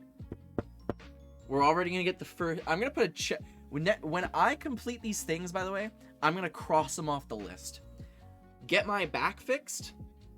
I have an appointment this Thursday. We're gonna cross this one off the list soon. So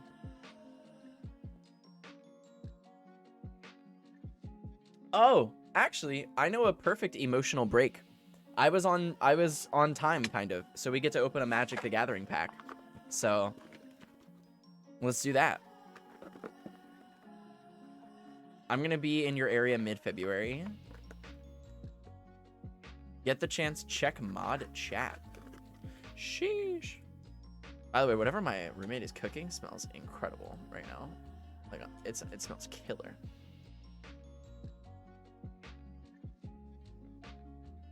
Yes, Kane. Why Magic Online versus Arena? Different formats to play. Different formats. You can't play Modern on Arena. You're able to play with more expensive older cards. In Arena, you're actually you don't even have the capability of doing so. All right, chat. So, what would you like? Would you like me to open Big Money Pack, the pack that is going to have a lot of foil-only cards? Or the Nostalgia Pack, that is a pack from Days of Yore? Money or nostalgia? Hard choice, right?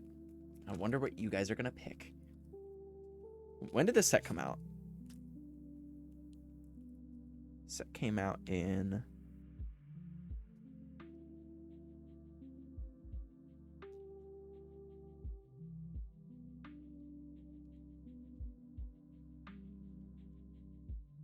$2017.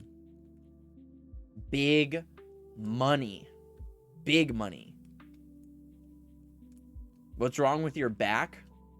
I got my back broken.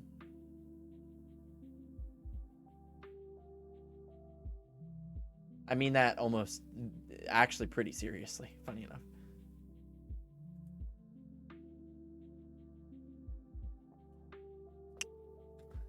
All right.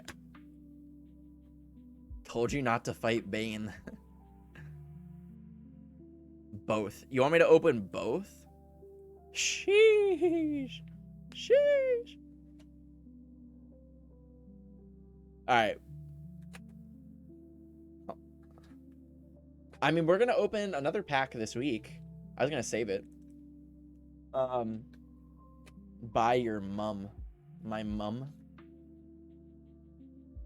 I've already kind of opened this pack, so we're just gonna do this one. Sorry, y'all. Democracy rules when there is a democracy. This is not a democracy.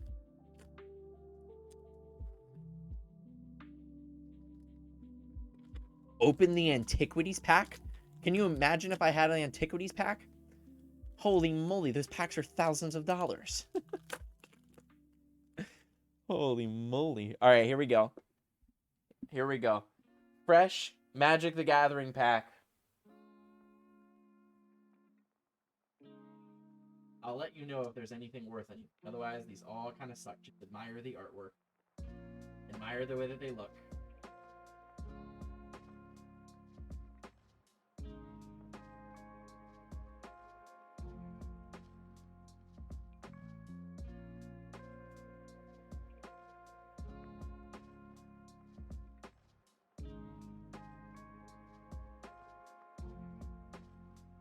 Alright, uncommons. Here we go.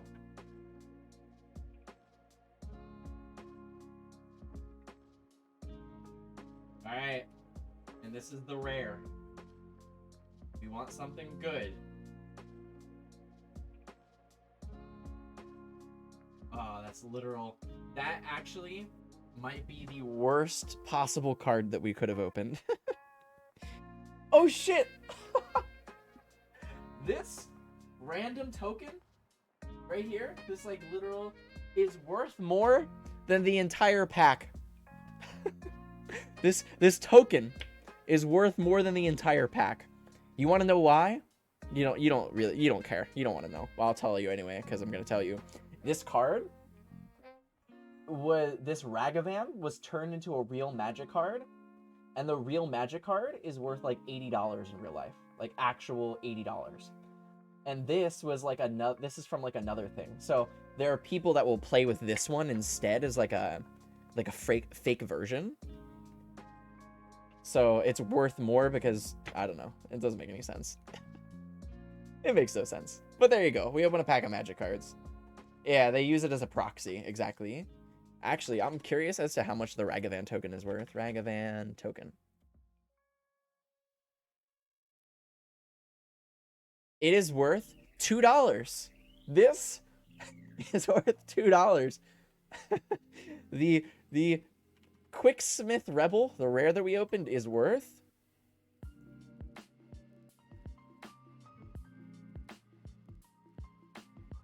8 cents.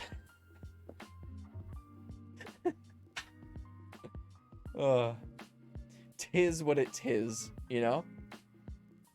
Tis what it is.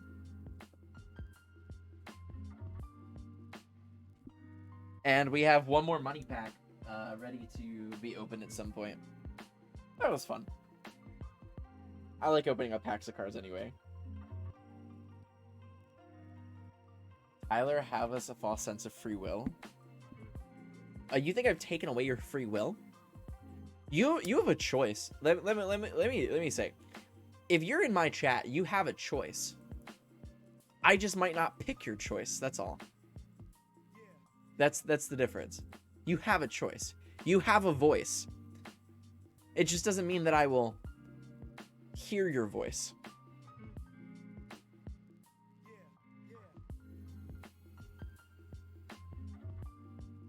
Oh, the mods? You guys get nothing. No, I agree. That is true. You guys get nothing. There is no free will.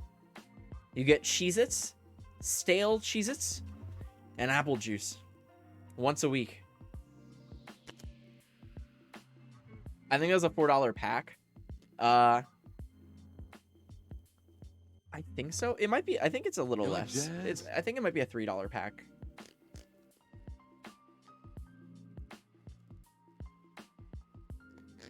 Thank you for these packs, by the way, Schultz. They have really gone above and beyond. They've been a lot of fun. Oh, you know what's kind of cool, too? One of the cards that we opened has gone up in price quite a lot, actually, recently.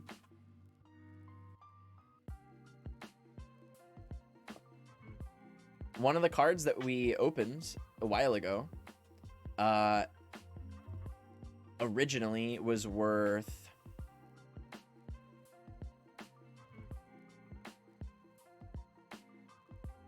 like $30 and is now worth almost 50. So that's cool.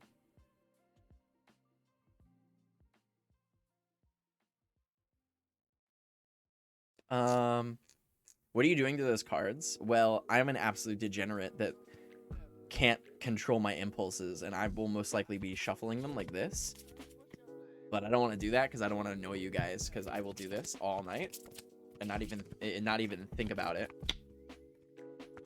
Literally, I could just do this unconsciously as muscle memory.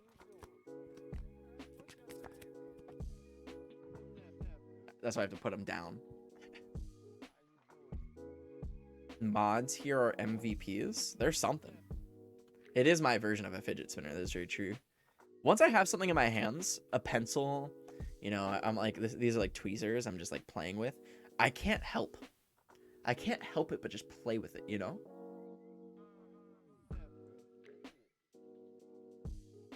Oh, the value of the cards? The cardboard is worth more than the actual cards. I wouldn't play with them like this if they were worth something. Trust me.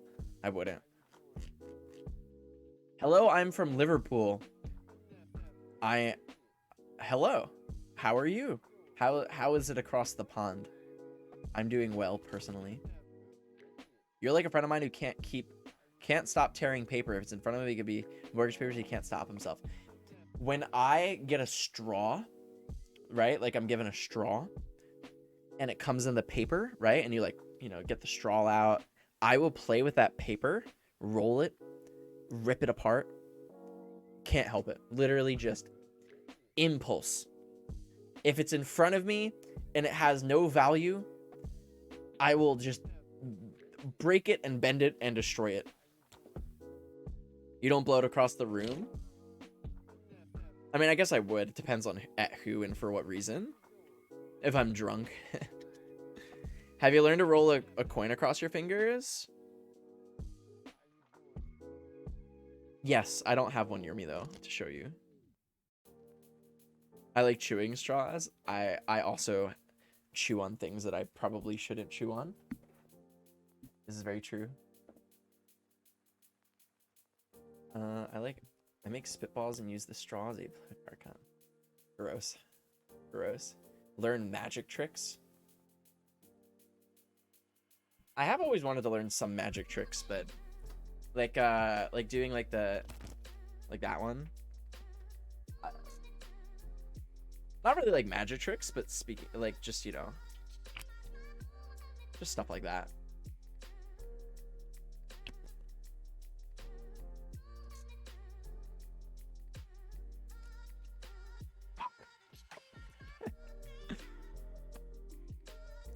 No card tricks? No. I don't really know card tricks. I am the person though that when there is a deck of cards that is present, I am usually the one that is given the cards because I can shuffle them very well.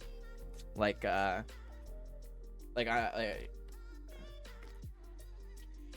a very small amount of cards. You can't really do it that well.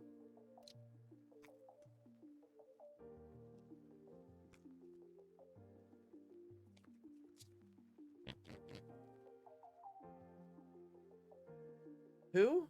What? What?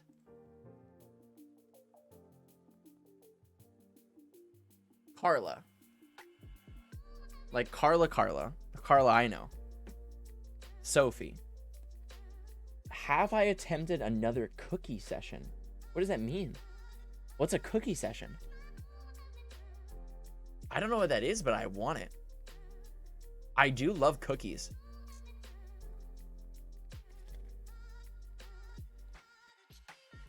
What's up, Ben? How you doing? We're taking an emotional break from my moral dilemma questions, my theoretical moral quandaries, because they were pretty intense. There were some pretty intense ones. I didn't even get to ask my. You see, the problem with taking a break is that I've lost the momentum of it and the intensity. And now if I were to start you off with the very intense one that I wanted to ask, it would feel like too much. It'd feel like too much. So now I have to start small again, which is fine. That's fine. What are my favorite cookies? Chocolate chip cookies. I'm very basic, but like, I love it. Chocolate chip and triple chocolate cookies. Big fan.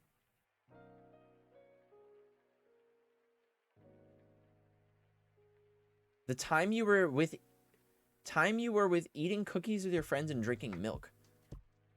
What?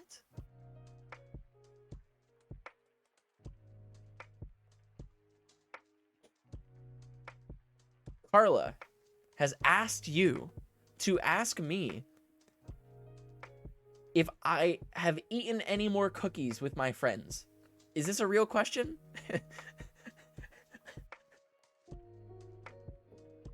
Well, I have questions for you. One, why has Carla not asked herself? Asked me herself.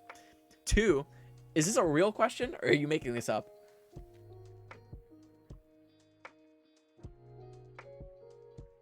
Maybe the stream with Toby with the weird cookie flavors. Oh, that? Was it that?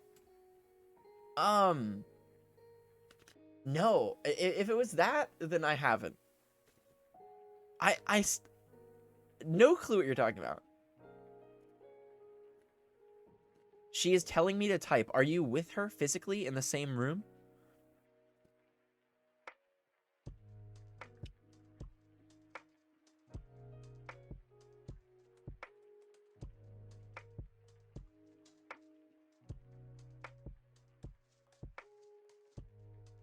Lily is again playing with fire and might turn off my computer. I'm very scared.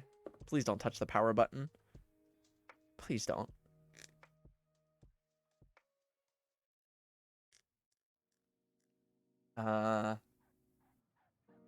Ghost pepper cookies. I would definitely eat those. Any spicy challenge, I'm down for. I'm down for. I'm on loudspeaker. Weird cookie session, she said. Weird cookie session. Are you drunk?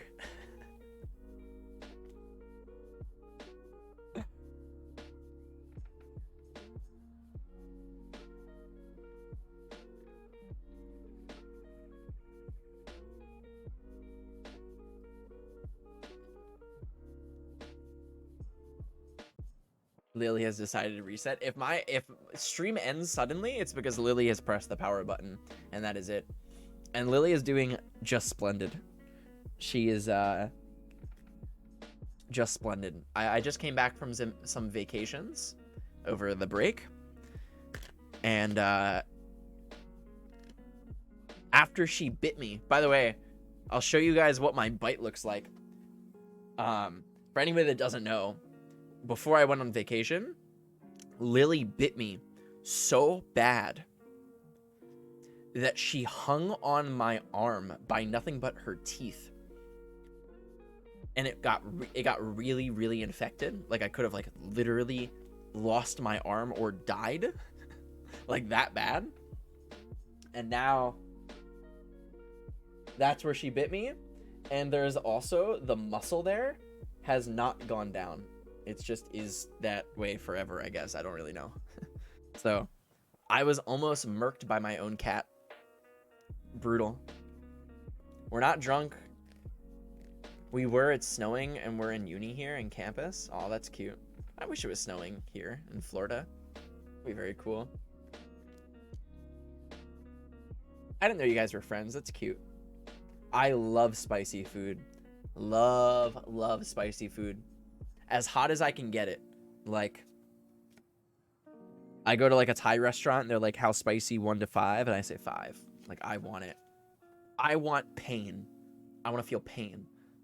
If I'm not crying by the end of it, it wasn't hot enough.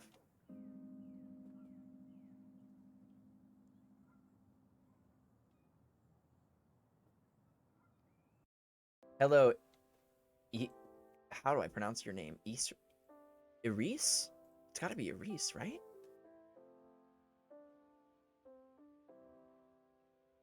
I knew I liked you. Yeah, I love spicy food. Love.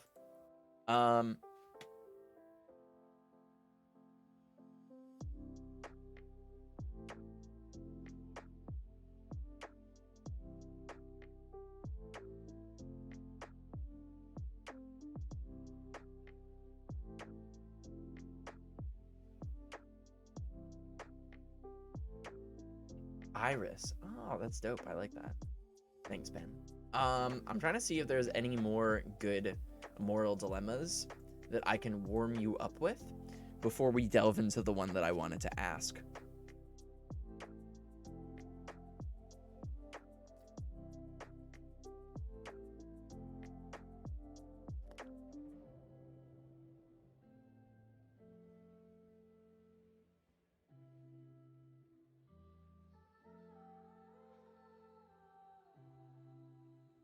Hi, Jordan.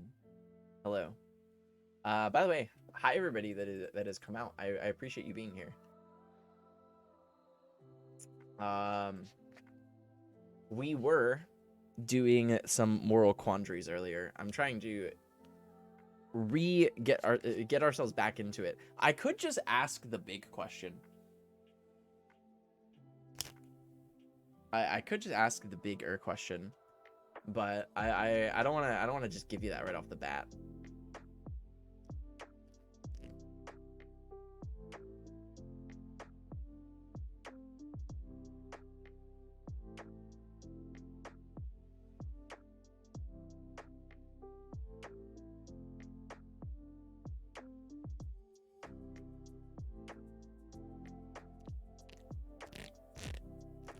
Huh.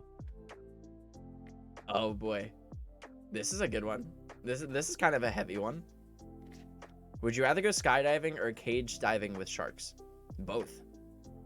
At the same time. Skydiving in a cage filled with sharks. Actually, though, I want to do both. skydiving is on my list of things to do. My bucket list.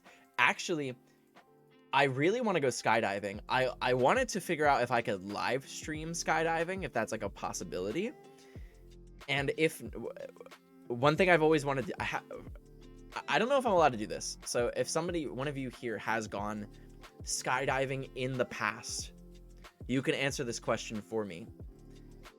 If and when I do it in the future, I have always wanted to ask the person that I'm skydiving with, like, you know, there's like an instructor on your back. I wanted to ask them to do like a bunch of flips and tricks with me. Because like if I'm gonna skydive, I don't want to just like jump out and feel it. I want to do back flips and front flips and a bunch of cool stuff. I want to know what it feels like to be going straight down. Like I want to feel full speed and everything in between. I did not bite her. I did not. A friend says they can get you into elite grad school without applying, but it means someone won't be able to do it. It's like you push a button, someone dies, and you get $1 million. I mean, that's a different scenario, but like, if I get into a grad school program or whatever, someone is not going to get the position anyway. I'm taking it from them anyway. Thank you, Ben.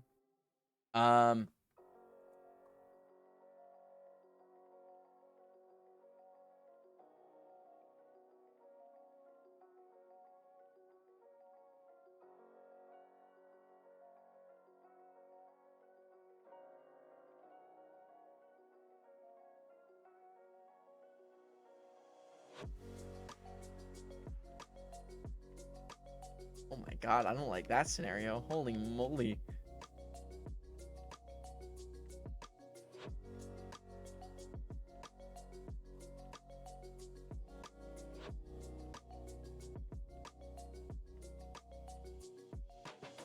Oh.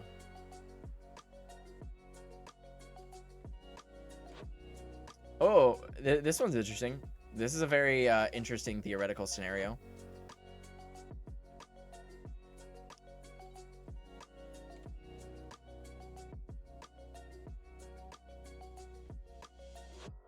A lot of these involve people dying.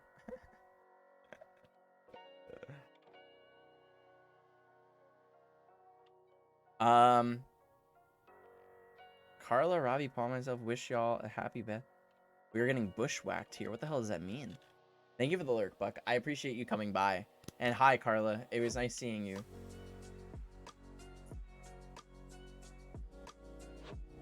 I am gonna have to go to bed soon. Oh, it means tired?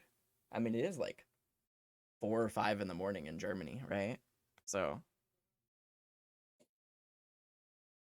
can I request a song? I don't really do song requests. Okay. I will ask the big question then, since I'm going to have to go to bed very shortly. I have to wake up at 8 o'clock in the morning. So this is a question that was presented to me by my professor. I am going to alter the question so that you actually have there's actually some weight to it. Like there's more of like a what do you do?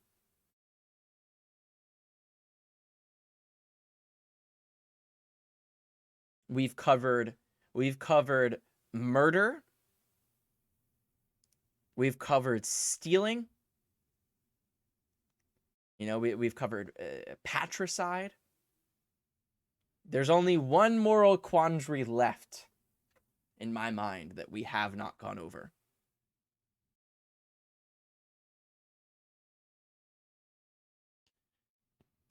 Here's the theoretical scenario. Are we ready? You're gonna. Some of you might think this is weird, but I want you to take this with seriousness. You find out that your best friend is sleeping with their sibling. What do you do?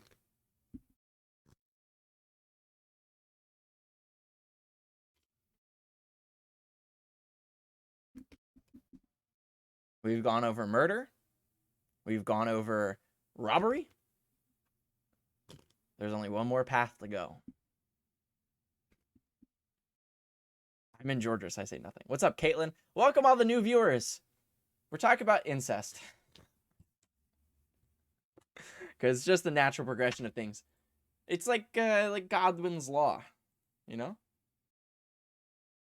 This is really Game of Thrones. It is. This is. Biological sibling, yes. There was just a staff in chat. Oh, I know. I don't care. I'm not gonna get banned for it. They're keeping their eyes peeled for the next future Twitch ambassador. That's all.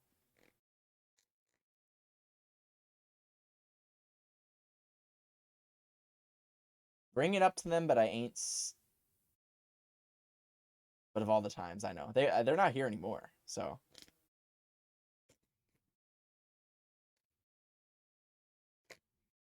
Bring it up, but I ain't snitching. I'll tell you the way that this is presented to me, okay? So you guys can think about it in my mindset instead of the theoretical scenario.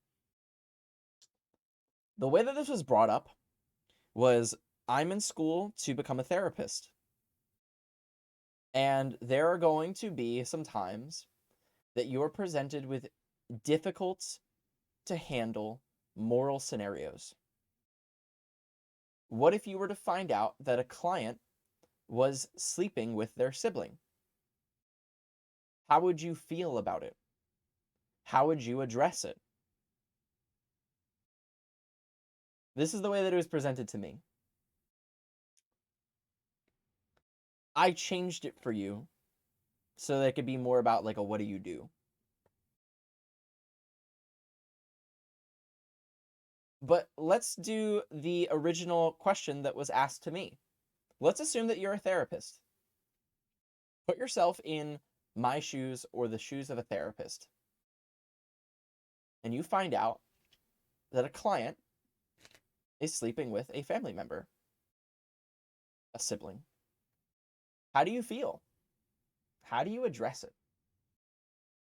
Do you even address it?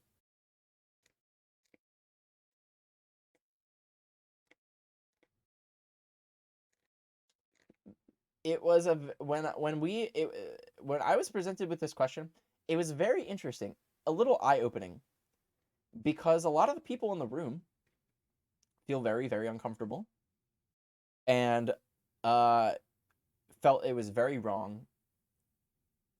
You know, it's got to be, you know, etc.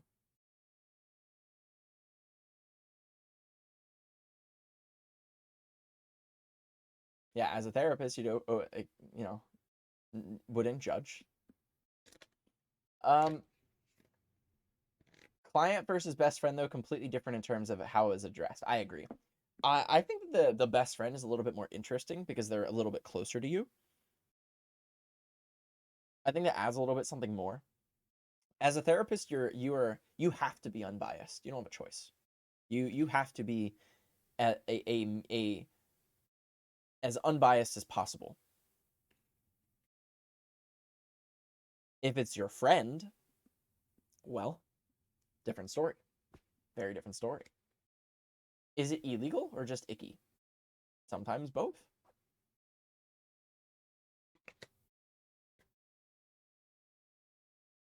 Address what led them to it, not the thing itself. Well, the way that I talked about it in class was, what is my client here for?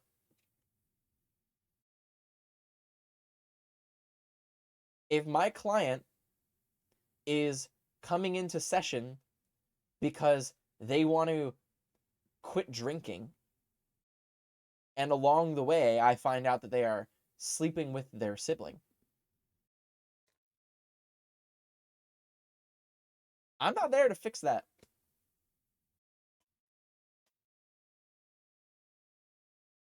Exactly. I'm seeing them for whatever reason they want to see me for. I'm stuck. Help me.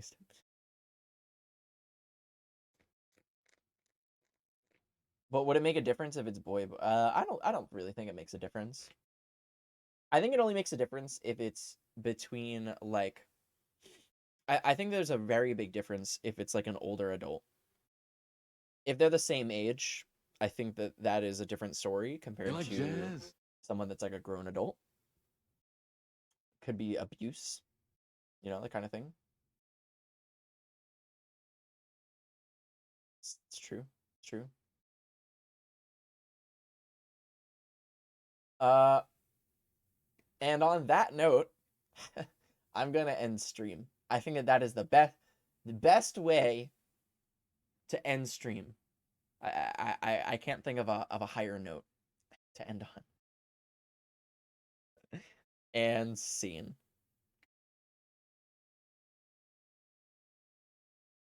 Yeah, absolutely. Um,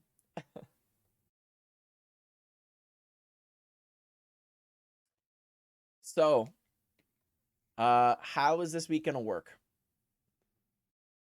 How is this week gonna work? First of all, I hope you had fun. I hope you enjoyed the theoretical scenarios.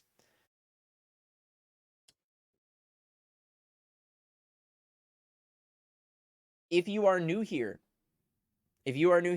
please, please follow me on social media, Twitter, Instagram, YouTube, Discord. I would really appreciate it if you did. It would mean a lot. This week, I think this is going to be the week that I pull the trigger and I get the magic deck that I need to get so I can do some practicing. So, I'm going to be streaming some Magic the Gathering this week. I really need to get in practice. Do we have a moral for our story? I don't know. Eye of the Beholder, sure. To each their own.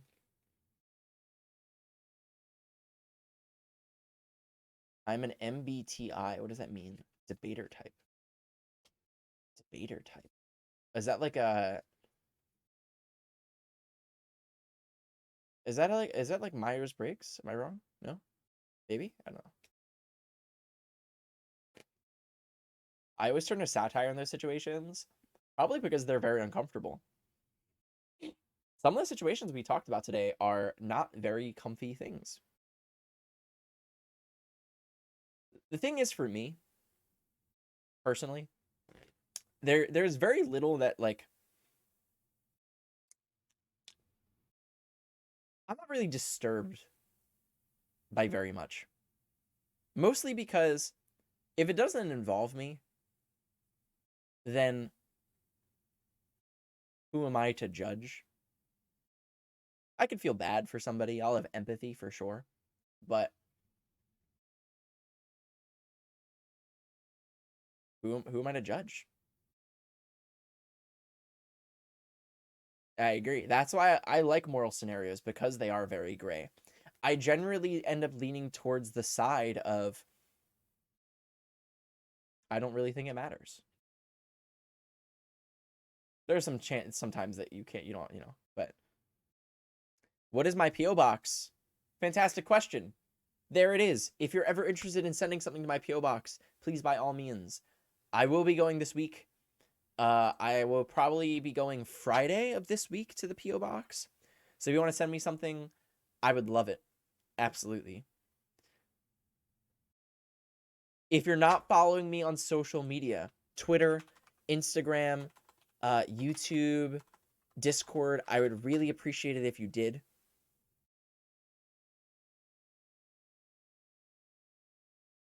Are we Gandalf the Grey or Gandalf the White?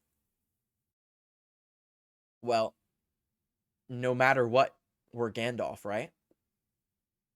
So, same person, different dressings. Send ramen so we can eat after buying the cards. Yes, that is right.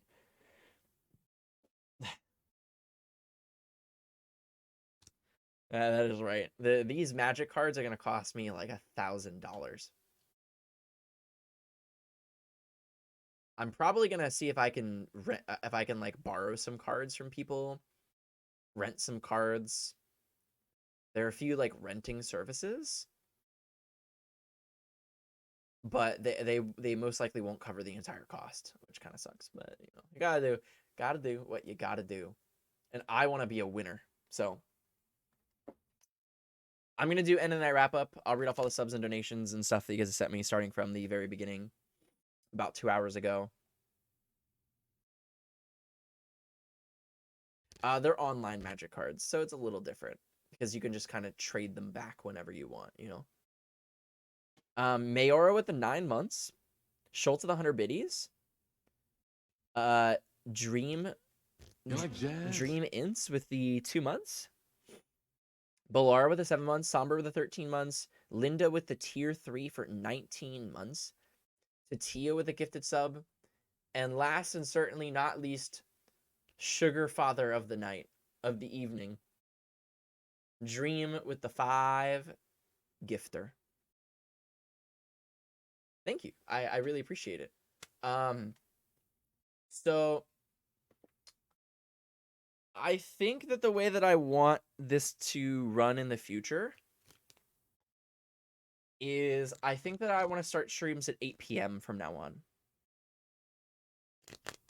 I think I want to do 8 p.m. to midnight.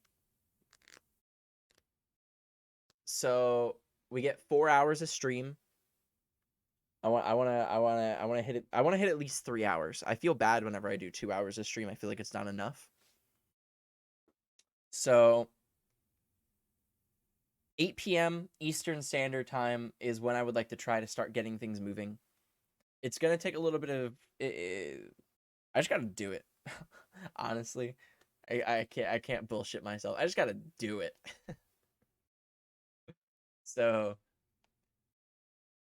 we should just continue with giving me rewarding myself for showing up on time, opening up a pack of magic cards. Thank you, bunnies. Thank you. I think maybe it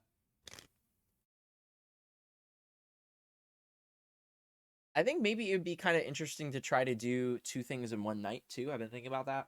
I've been really wanting to play Magic. Here's the thing. I don't have time to play games anymore. Wow, that's such a grown-up thing to say. That's the most grown-up thing I've ever said.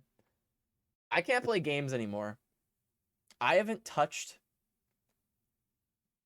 Halo, Call of Duty, a video game in a while. Magic has been the only thing that I've really touched. And even then, it's on very limited terms. So, if we could start doing like a little bit of Magic and then just chatting, get a good mix in there, I think that'd be the best way for me to go. Don't know about hitting partner with it, but I really enjoy it. So Magic makes you happy though. It's technically a game. Yeah, I think that doing a league a night would be nice. A league is 5 matches. So with that being said, I am done for the night. I very much appreciate you. Thank you to everybody that did show up. I will turn on the goodbye sugar. so that you guys can say goodnight to me and everyone else in the stream. Awesome, David. I'm excited. It costs 1 channel point. Feel free to spam it as much as you would like. Feel free to join the Discord so you know if I'm going to cancel stream or anything like that. But I love you guys. Thank you for all the support. Thank you for understanding as well about my busy schedule and how things have been. I really do want to make content for you. I really do want to stream. But I got a big boy job and have to do big boy things. So, ain't that life? I'll be back on tomorrow. Tomorrow is Wednesday. I'll be back on tomorrow. I hope I see you there. Hopefully I'll buy my Magic deck and then we can stream some Magic. Adulting does suck. It does. It really does. Especially when your adulting doesn't get you any money. Sucks. All right, all. I love you. Have a beautiful night. And until next time, your advice is to ponder the moral questions that we had earlier today. Come up with an answer. There was a few of them talking about if anything were to ever happen to you, you know, you get into a coma, what would you do? Think about it. It's a little hard. It's hard to question your own morality, but sometimes you have to. So think about it. Have a beautiful night. Goodbye.